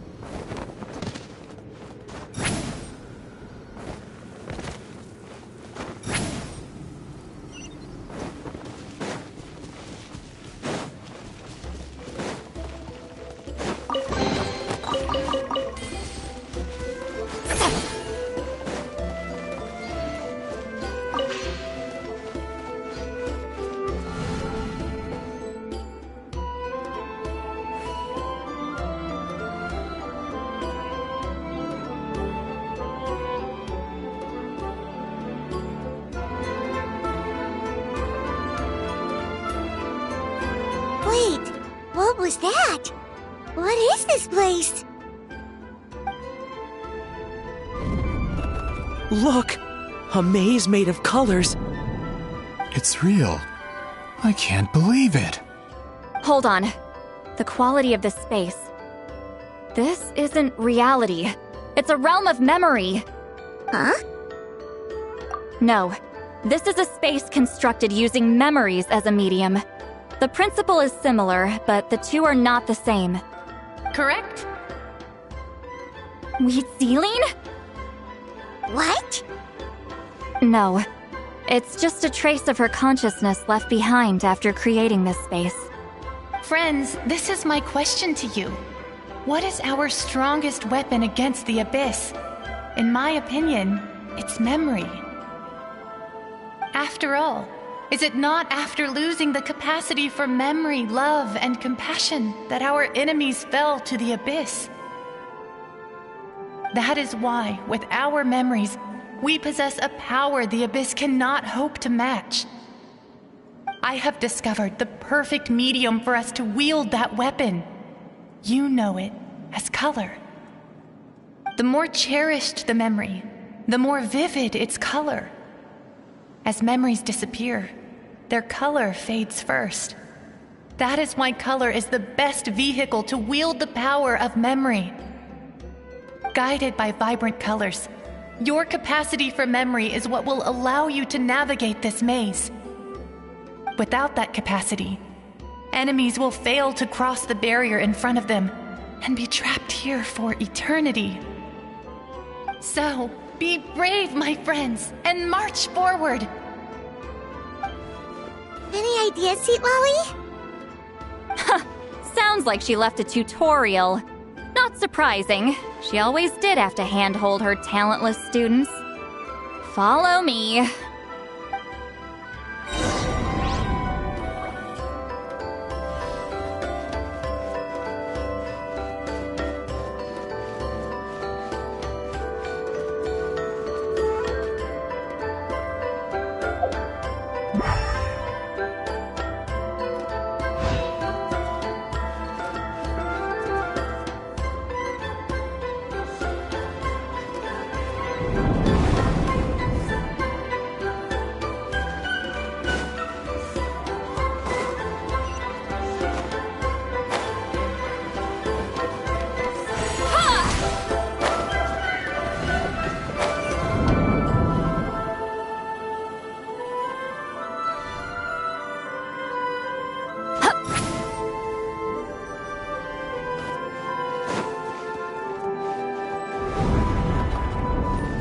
Monsters here too?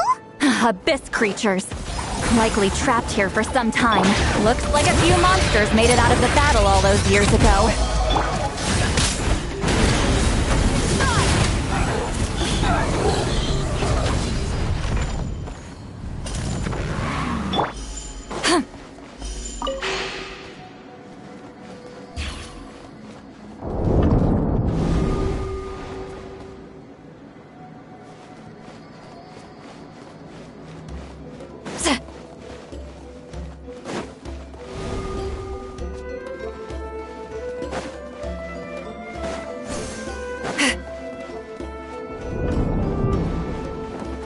What's with these color-changing blocks?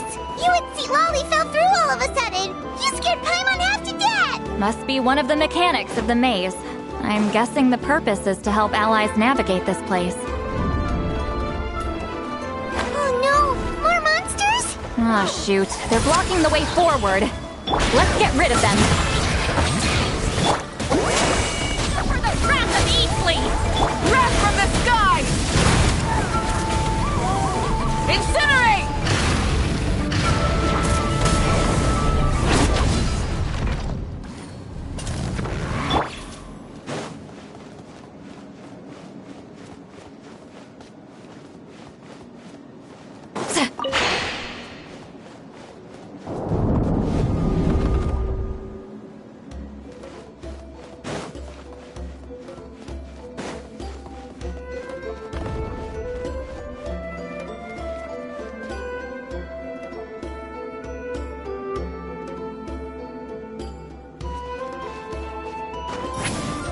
This place is so pretty. If not for those monsters, Paimon would have never guessed this was a battlefield. The showmanship's not bad. I'll give her that. Is this a bridge made of colors? Don't sound so surprised. We just need to cross and we should reach the end.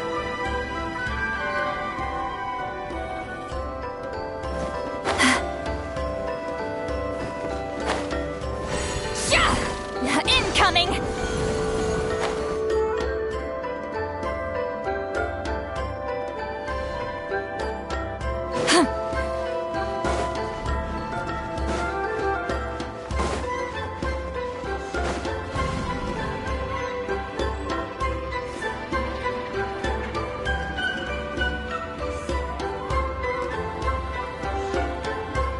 We're out! Looks like we made it through the maze.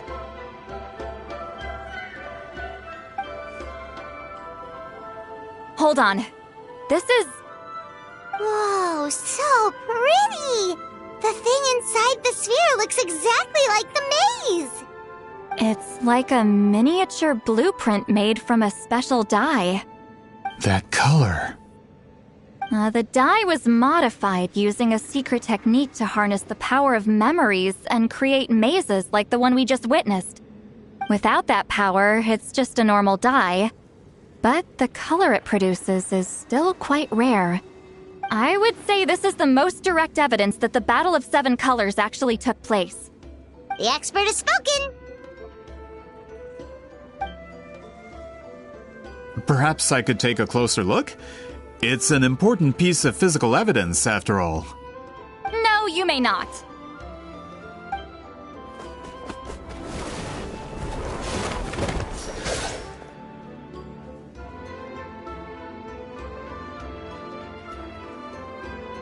What are you doing? Ah, you noticed my signal. Not bad, Traveler. We make a good team.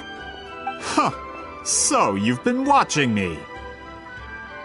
A self-proclaimed book merchant who's never heard of Shogun Almighty reborn as Raiden with unlimited power? Please, that work was a commercial success across Teyvat. I knew you were fishy, but I didn't expect you to pull something like this. Monsieur Montluçon, we just need a few pictures for our research, not the artifact itself. What if it gets damaged or destroyed? Shut it! I couldn't care less about preserving this piece of trash.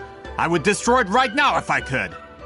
But then there would be no evidence to prove the battle took place. What if that was my goal all along?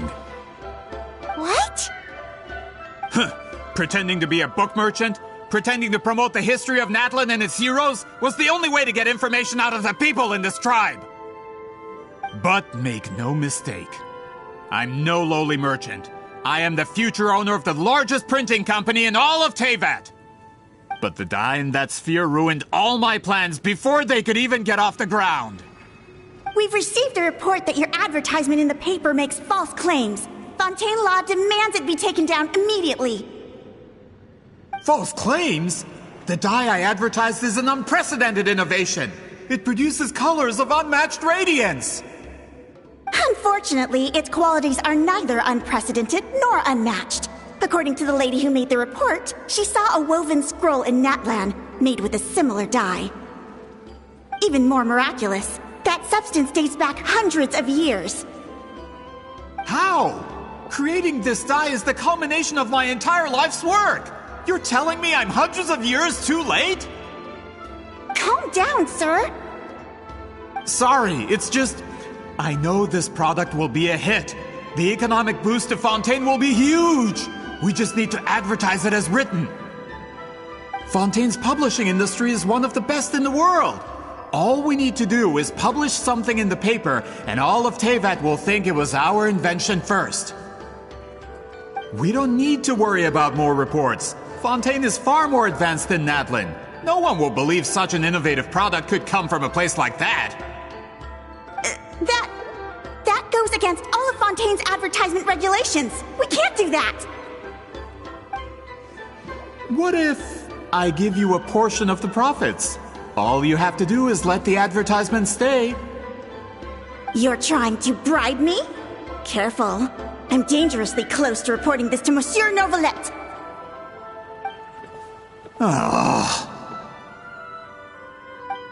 I knew if I was just allowed to market my product, it would be a hit. A bestseller, even. I would be a giant in the printing industry. But now, no one will see it as anything more than a poor imitation marketed centuries too late. No matter how good the product actually is, not a single one will sell. I will never accept that someone from this backwards, ignorant nation could come up with that dye. Not 200 years before me. Even when the truth is right in front of you. Ha! Truth is in the eye of the beholder. I'm already in the printing industry. I can go into publishing, no problem. All I have to do is destroy this sphere, write a detailed report about my findings, and publish it around the world. Then, the so-called truth becomes your word against mine. Once my report is accepted as fact, no one can accuse me of making false claims. That's awful. What happened to restoring the truth of history? That plan hasn't changed. I will continue to spread my truth for all of Teyvat to see. Ah, you mean a hero of Natlan who's not actually from Natlan? And a great shaman who, according to rumor, abandoned her tribe long ago? From a practical perspective, there's no reason for either of you to stand against me. Shows what you know. Oh, since you like rumors so much, have you heard the one about what happens to people who get on my bad side? Ah, the wrath of Granny Citlali. Like I said, our interests aren't at odds. I knew from the beginning that you would accept my invitation, considering Hwitzalin was your rival. You've lived longer than her, you're far stronger than her, and yet she has always been more revered than you. Now, that can change. With the backing of the printing industry, I can take any book and send it to all four corners of Teyvat. This part of Natlan's history will be mine to tell. And in my version, I can erase the Battle of Seven Colors. You can be the one to have all the glory. That's not real history. That's a no, then? Your history means nothing to me. But it's not allowed to stand in the way of my Mora. Done running your mouth? Good. Before handing you over to the tribe, I think I'll have my way with you first. If this comes to a fight, per my contract, you're gonna have to go through me. That's right.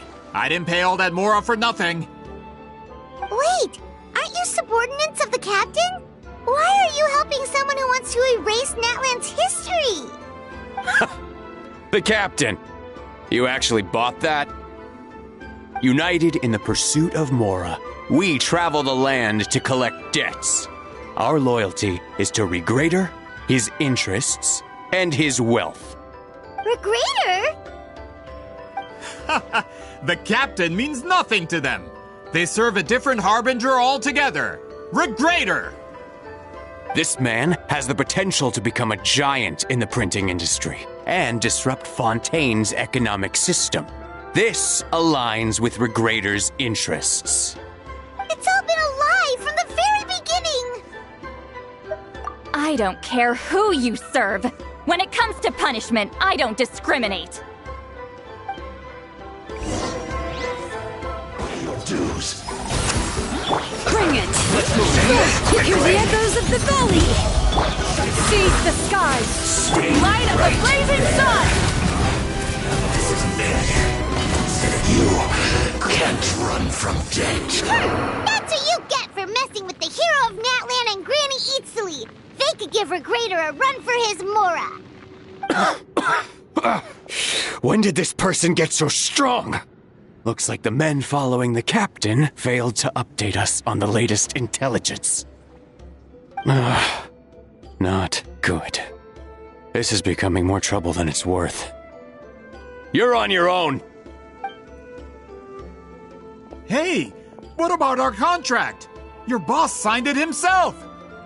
Our boss never signs a contract without loopholes. Even a veteran businessman like yourself fell into his trap. That's what makes him the best! Go home and read the fine print. All I did was trigger the exculpatory clause. You! The other stipulations have been fulfilled. I set up explosives around the cave, strong enough to destroy this place, as instructed. Oh, and for security purposes, all explosives have been rigged to blow at a specific time. Shouldn't be too long now.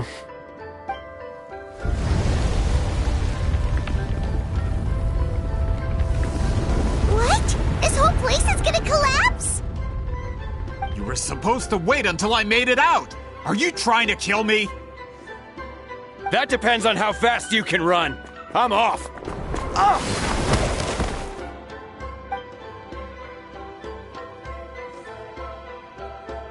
You think you can just waltz out of here? Traveler, stop them, and then we'll make a break for it. If I'm caught, I implicate my boss. Time for the backup plan. Wait, don't!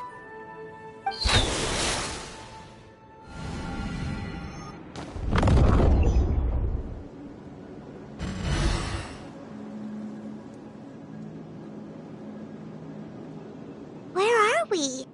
Back in the maze? Our surroundings look different, though. What did that Fatui guy do? Good point. She'll know how to get out of here. Let's hurry. If we don't make it out before the cave collapses, we might never be able to leave. Let's see. Citlali! Oh, looks like it's not gonna be that easy. What should we do? The special color? The one you saw in that woven scroll? Why would it appear around here? You're right. Lead the way, traveler.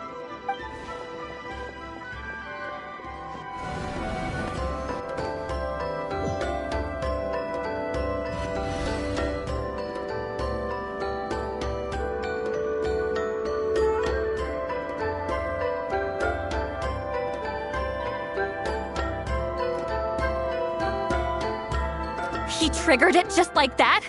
If the technique isn't activated correctly...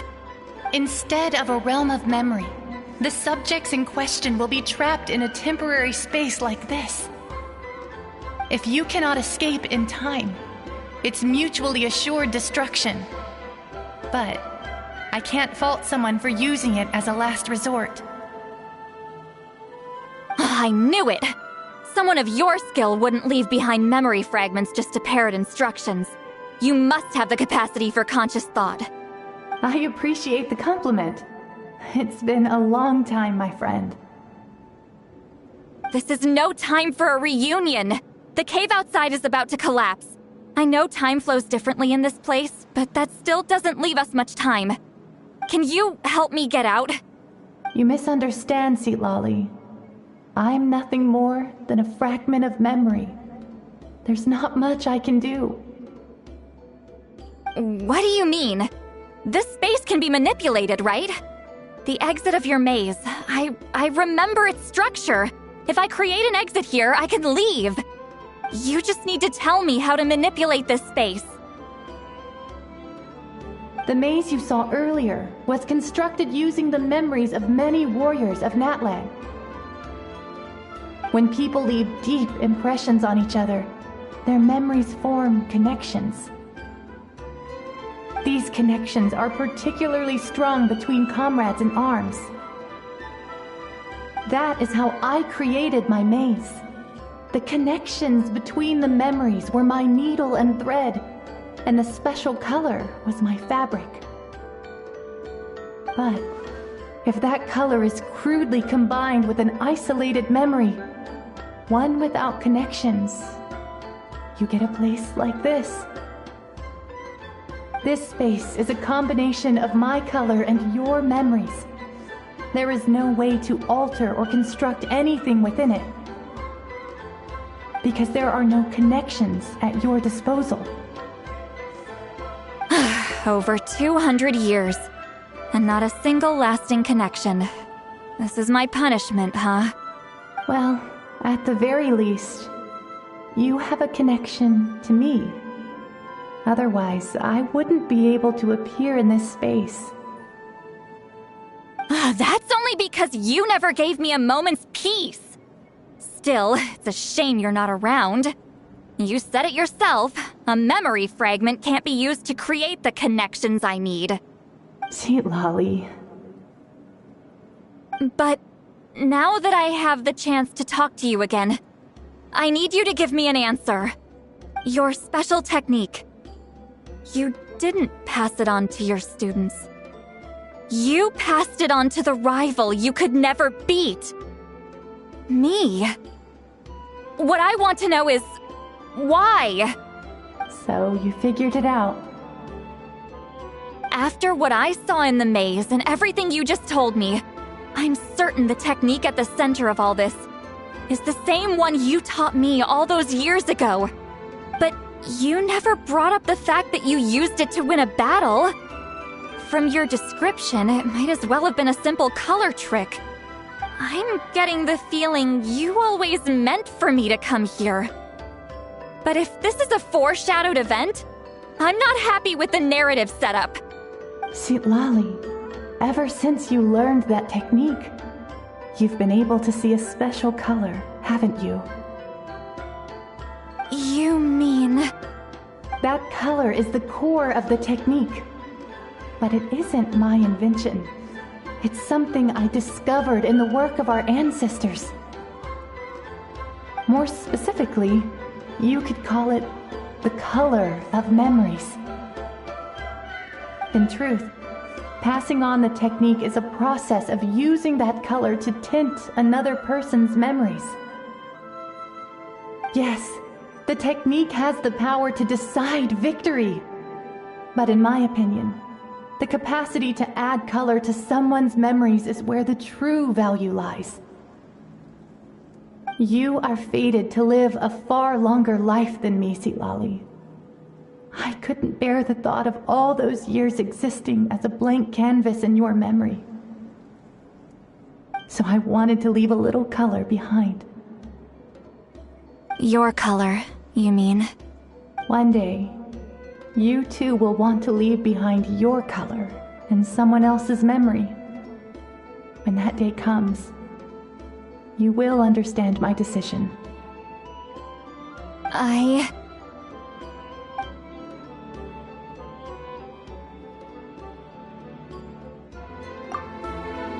have to get out of here. That's the only way to rescue them.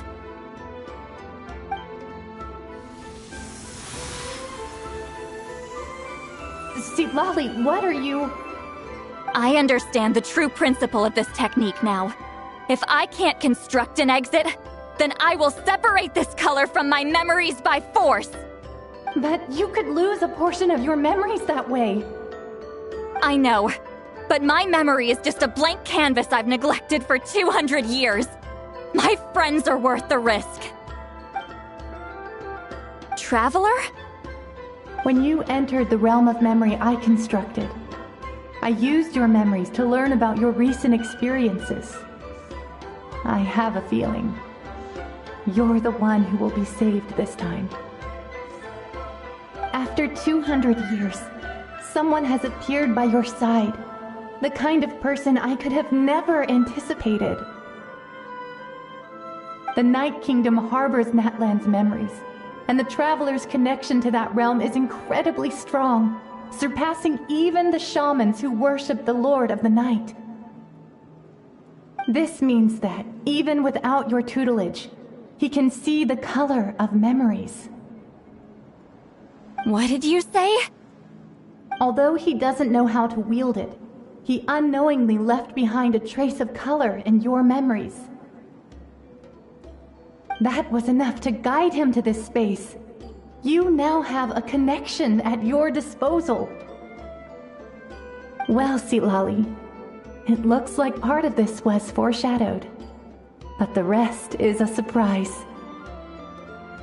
Traveler? Traveler! That's Citlali's voice! She's just up ahead! This is goodbye, my friend. Your memories over the past 200 years are much more than a blank canvas. Cherish them. Wheat ceiling. Citlali! Paimon! Traveler!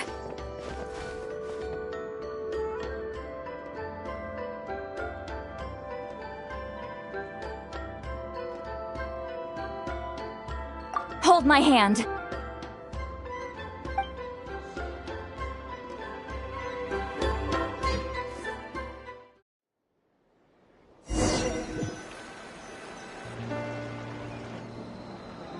Did we teleport out? Man, that place was so... Woo! We made it out just in time!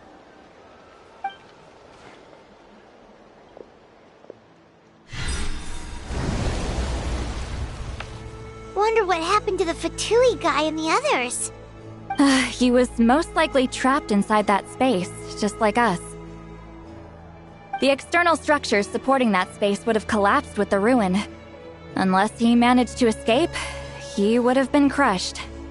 He still preferred that to being caught, huh? They were standing a bit further away, right?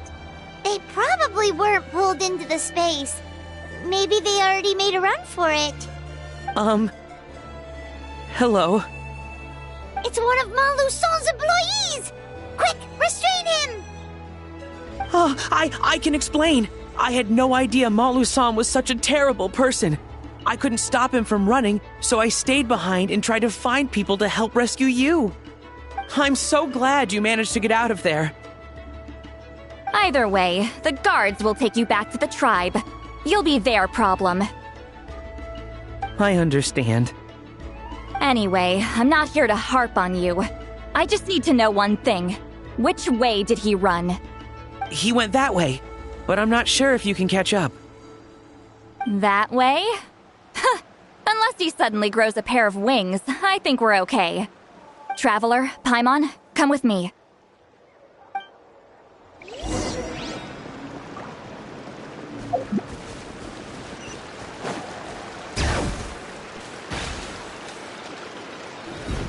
Hey, it's Elder Tlapo and a group of Ictomisaurs!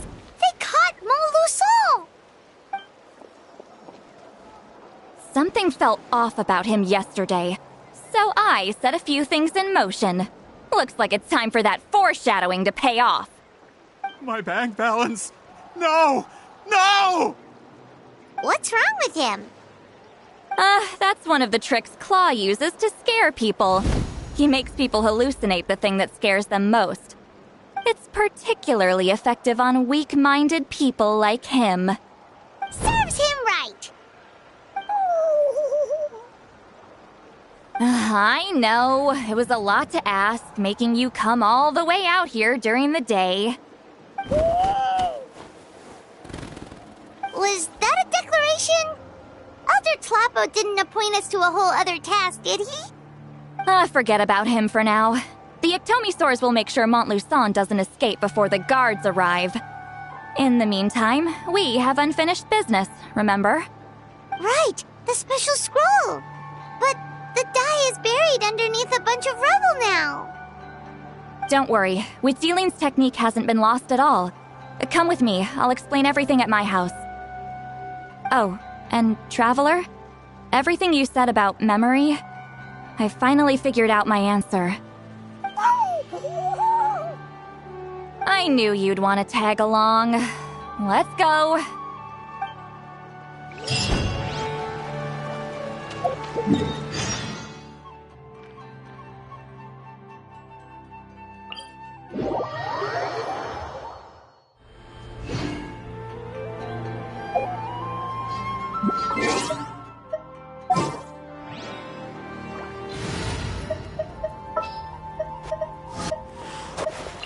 All right.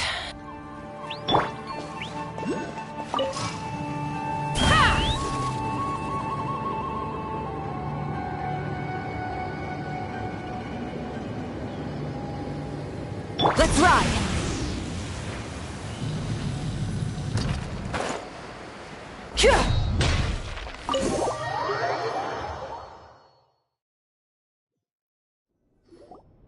Now, when it comes to weaving the scroll itself, you don't actually need to lift a finger.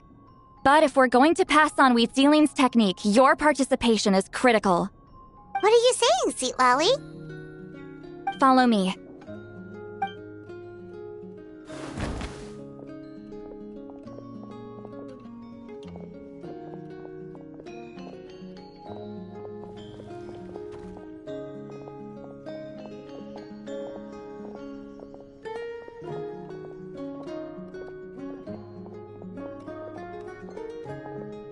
Whoa, look at this place. Do you weave scrolls too? Scrolls. Scrolls? I thought you were going to show me your masterpiece. That I am, old friend. The technique I'm about to show you directly relates to woven scrolls. Fine. What is it? Something that can turn the tide of war or prevent a great disaster? You probably want to challenge me, right? I know you don't have the strength for a real fight, so I'll let you beat me with words. Old friend, my life is nearing its end. I'm afraid I don't have time for another match. Hey. Don't worry. I trust in the belief of our tribe that death is not the end, but the beginning of a new existence in the Night Kingdom, where everything is made of memories.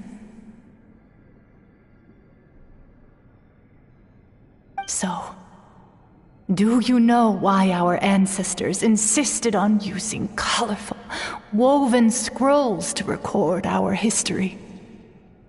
Because history is the memory of a people. We give our scrolls an orange hue, so the dead can still feel the warmth of the setting sun. We decorate them with kernels of grain fruit, so the dead can still enjoy the abundance of our harvests. I know that, but something this important? Why entrust it to me and not one of your students? As your friend, I admit, I'm being a bit selfish.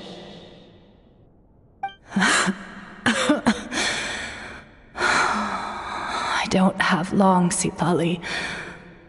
I'm not sure I can truly explain my decision. But I know you will understand one day. For now, will you accept my final request? Just this once. I understand now, Wheatsealing. Just like you said I would. Claw, help me move this outside. I'm going to color it.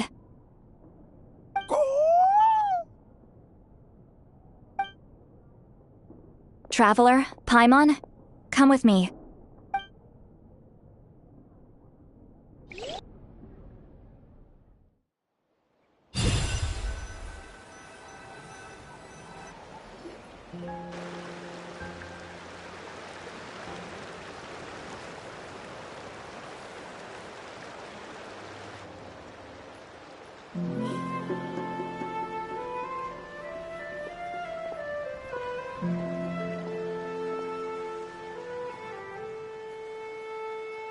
We are like birds, soaring through the horizons of time. I linger between brushes of memory, seeking the color of my final journey.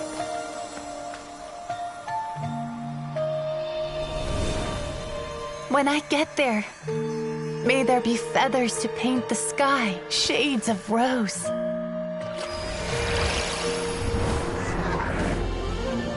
And fields of green to beckon adventurous souls.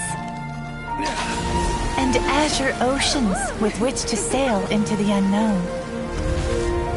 And volcanoes too, where, despite the danger, hidden treasure waits to be found. And graffiti art, of course. Without that color, just imagine the dullness of night. Anything else?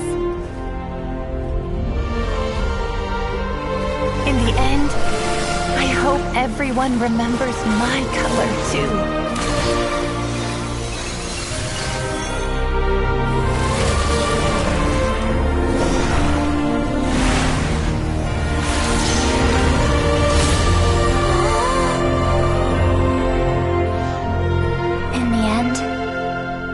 I hope everyone remembers your color too. All in all, it was just a technique for coloring a scroll. The task I'm entrusting to you is much more than that.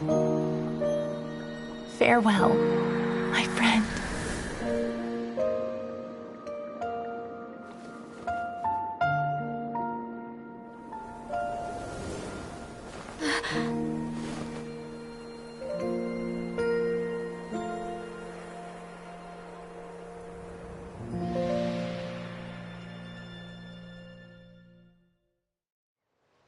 I knew you would understand. This is the special scroll. How did you know how to weave it, Citlali? Hold on. You've lived for more than 200 years. You know how to weave the special scroll. That must mean... you're the one behind the gifts from the spirits. Oh, well, it's not like I wanted to interact with the appointed. So whenever I delivered the scroll, I used illusions to confuse them. The fact that it turned into some kind of divine intervention is because no one was skilled enough to see through my tricks. You've carried the duty alone for all these years? Even if you don't like interacting with people, why not teach someone else how to do it? Traveler, you can see the special color, right? The essence of that color is memory. That means completing the special scroll is a process of searching for color within your memories. Passing the technique on to someone means sharing your memories with them. You need to leave traces of your color in their memory, and they must do the same. Even though I only confirmed that today, I've had suspicions for a long time. And, well, ever since Citlali died, I haven't wanted to form that kind of connection with people. Oh, yeah.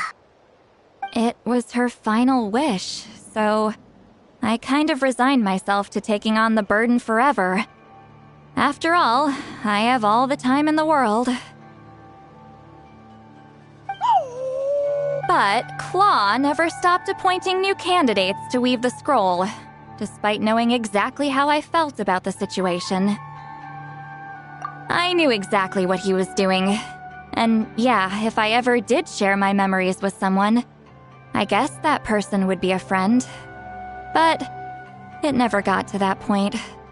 This time, though, you win, Claw. Take this. I guess it's my response to what you told me the other night. What is it? If I had to choose my color, it would be the color of this handkerchief. Countless people exist in my memories, and I know one day that will be my fate, too. A memory living on in someone else's head. Since you have a long lifespan, you're the perfect candidate to bear this memory and carry my color in your mind. Just keep it safe. And you better not forget my color when I'm gone. Whoa. It's a little early to talk about death, don't you think? It's only been a few seconds since we made the friendship official. Isn't that what friends are for? Okay, this is a serious commitment. Well, Citlali, if the Traveler's going to leave their color in your mind too, it'll probably be gold, right? Actually, their mark is already there. Remember the mind-reading effect I couldn't fix? Well, I finally got to the bottom of it. Sharing senses allows communication to occur between the consciousness of different people. Naturally, memories are also involved in that process. Although I didn't know it at the time, we both have the ability to see the color of memory, which means that when I shared my senses with you, a connection was created between our memories. And that connection is what caused my original spell to go haywire. So, you can hear the Traveler's thoughts because you left traces of color in each other's memories? And that's why the Traveler could hear your thoughts too, because it works both ways, right? Quick thinking, but only those trained in the mystic arts can maintain that level of connection. That's why I can still hear the Traveler's thoughts, but not the other way around. There's no need to worry, though. Now that I've figured out how it works, I'll get rid of it in no time. Oh. I lied. Hearing each other's thoughts actually depends on the strength of the connection between our memories. So, after everything we just went through, I bet you can hear me again. I knew it. Since the connection between our memories is already there, the only way to get rid of the effect is for one of us to forget about the other. Just messing with you. I'm a legendary shaman of my tribe. Now that I know the cause, of course I can figure out how to fix it. It'll probably take some time, though, so bear with me for now. Besides, I'm an open book. It's not like you're gonna hear anything embarrassing. Oh, unless I've had a few drinks. A shame? I mean, if you ever miss this whole telepathy mess, I could always share my senses with you again. No promises, though. Some thoughts are better kept to yourself. Huh?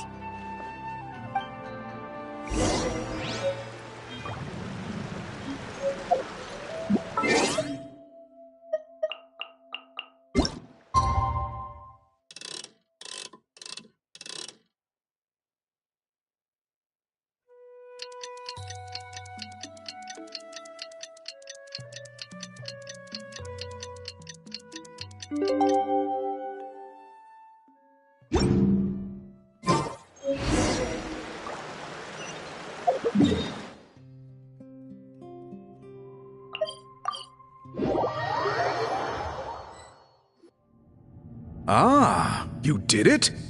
Your investigation into the Battle of Seven Colors must have been fruitful indeed. I do hope you share what you learned. Wow! The scroll is finished already! Elder Talapo's wisdom is never wrong. Yeah, we should explain. Take it away, Traveler!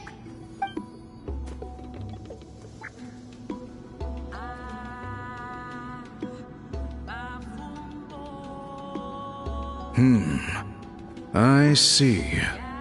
You don't look surprised at all. It makes perfect sense. History is the memory of a people.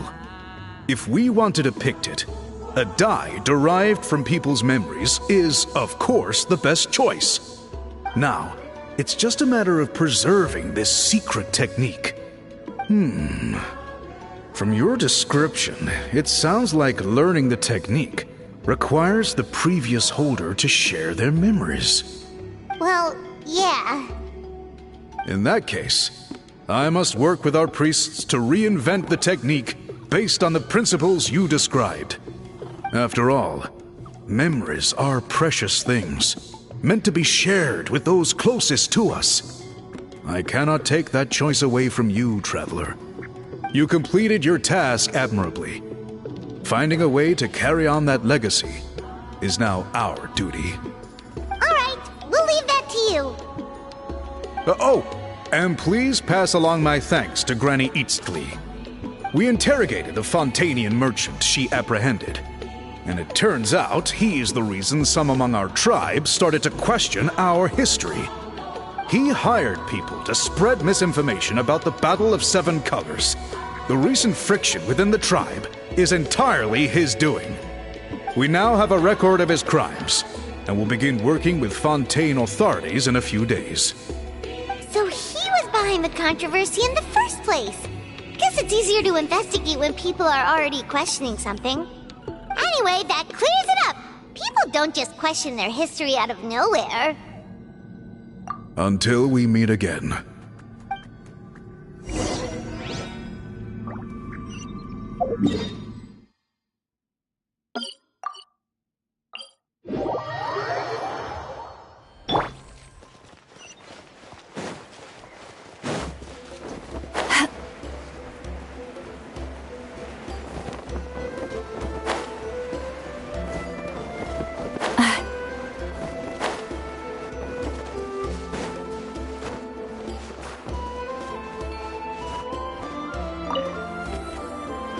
You told him everything, right? Yep, we left out the part about your contribution, but it kinda seemed like Chief Biram saw through us. You could have just said it was a gift from the spirits. I guess he is different from the previous chiefs. But if he figures out it was me all these years, I'm in for a world of trouble. Huh, there you are. I've been looking everywhere for you. Oh, it's the other Fontanian researcher. He wasn't taken away with his boss? Please, call me Allier. After questioning, the tribe absolved me of any serious wrongdoing, so here I am. I'll be heading back to Fontaine soon. No employer means no funding, after all. But I wanted to finish my investigation first. I'd like to ask some questions about Citlali. I want people outside of Natlan to hear her story, but my understanding still has some holes. Questions? Huh! Why should I let an Outlander tell our stories? Don't misunderstand. I have no intention of twisting your history or using it to make a profit. It's just honest curiosity, I assure you. I believe amazing stories deserve to be shared with the world, Culture thrives through dialogue and exchange. All right, you can ask your questions, but be quick. I have important plans after this. Important plans? Oh, thank you very much.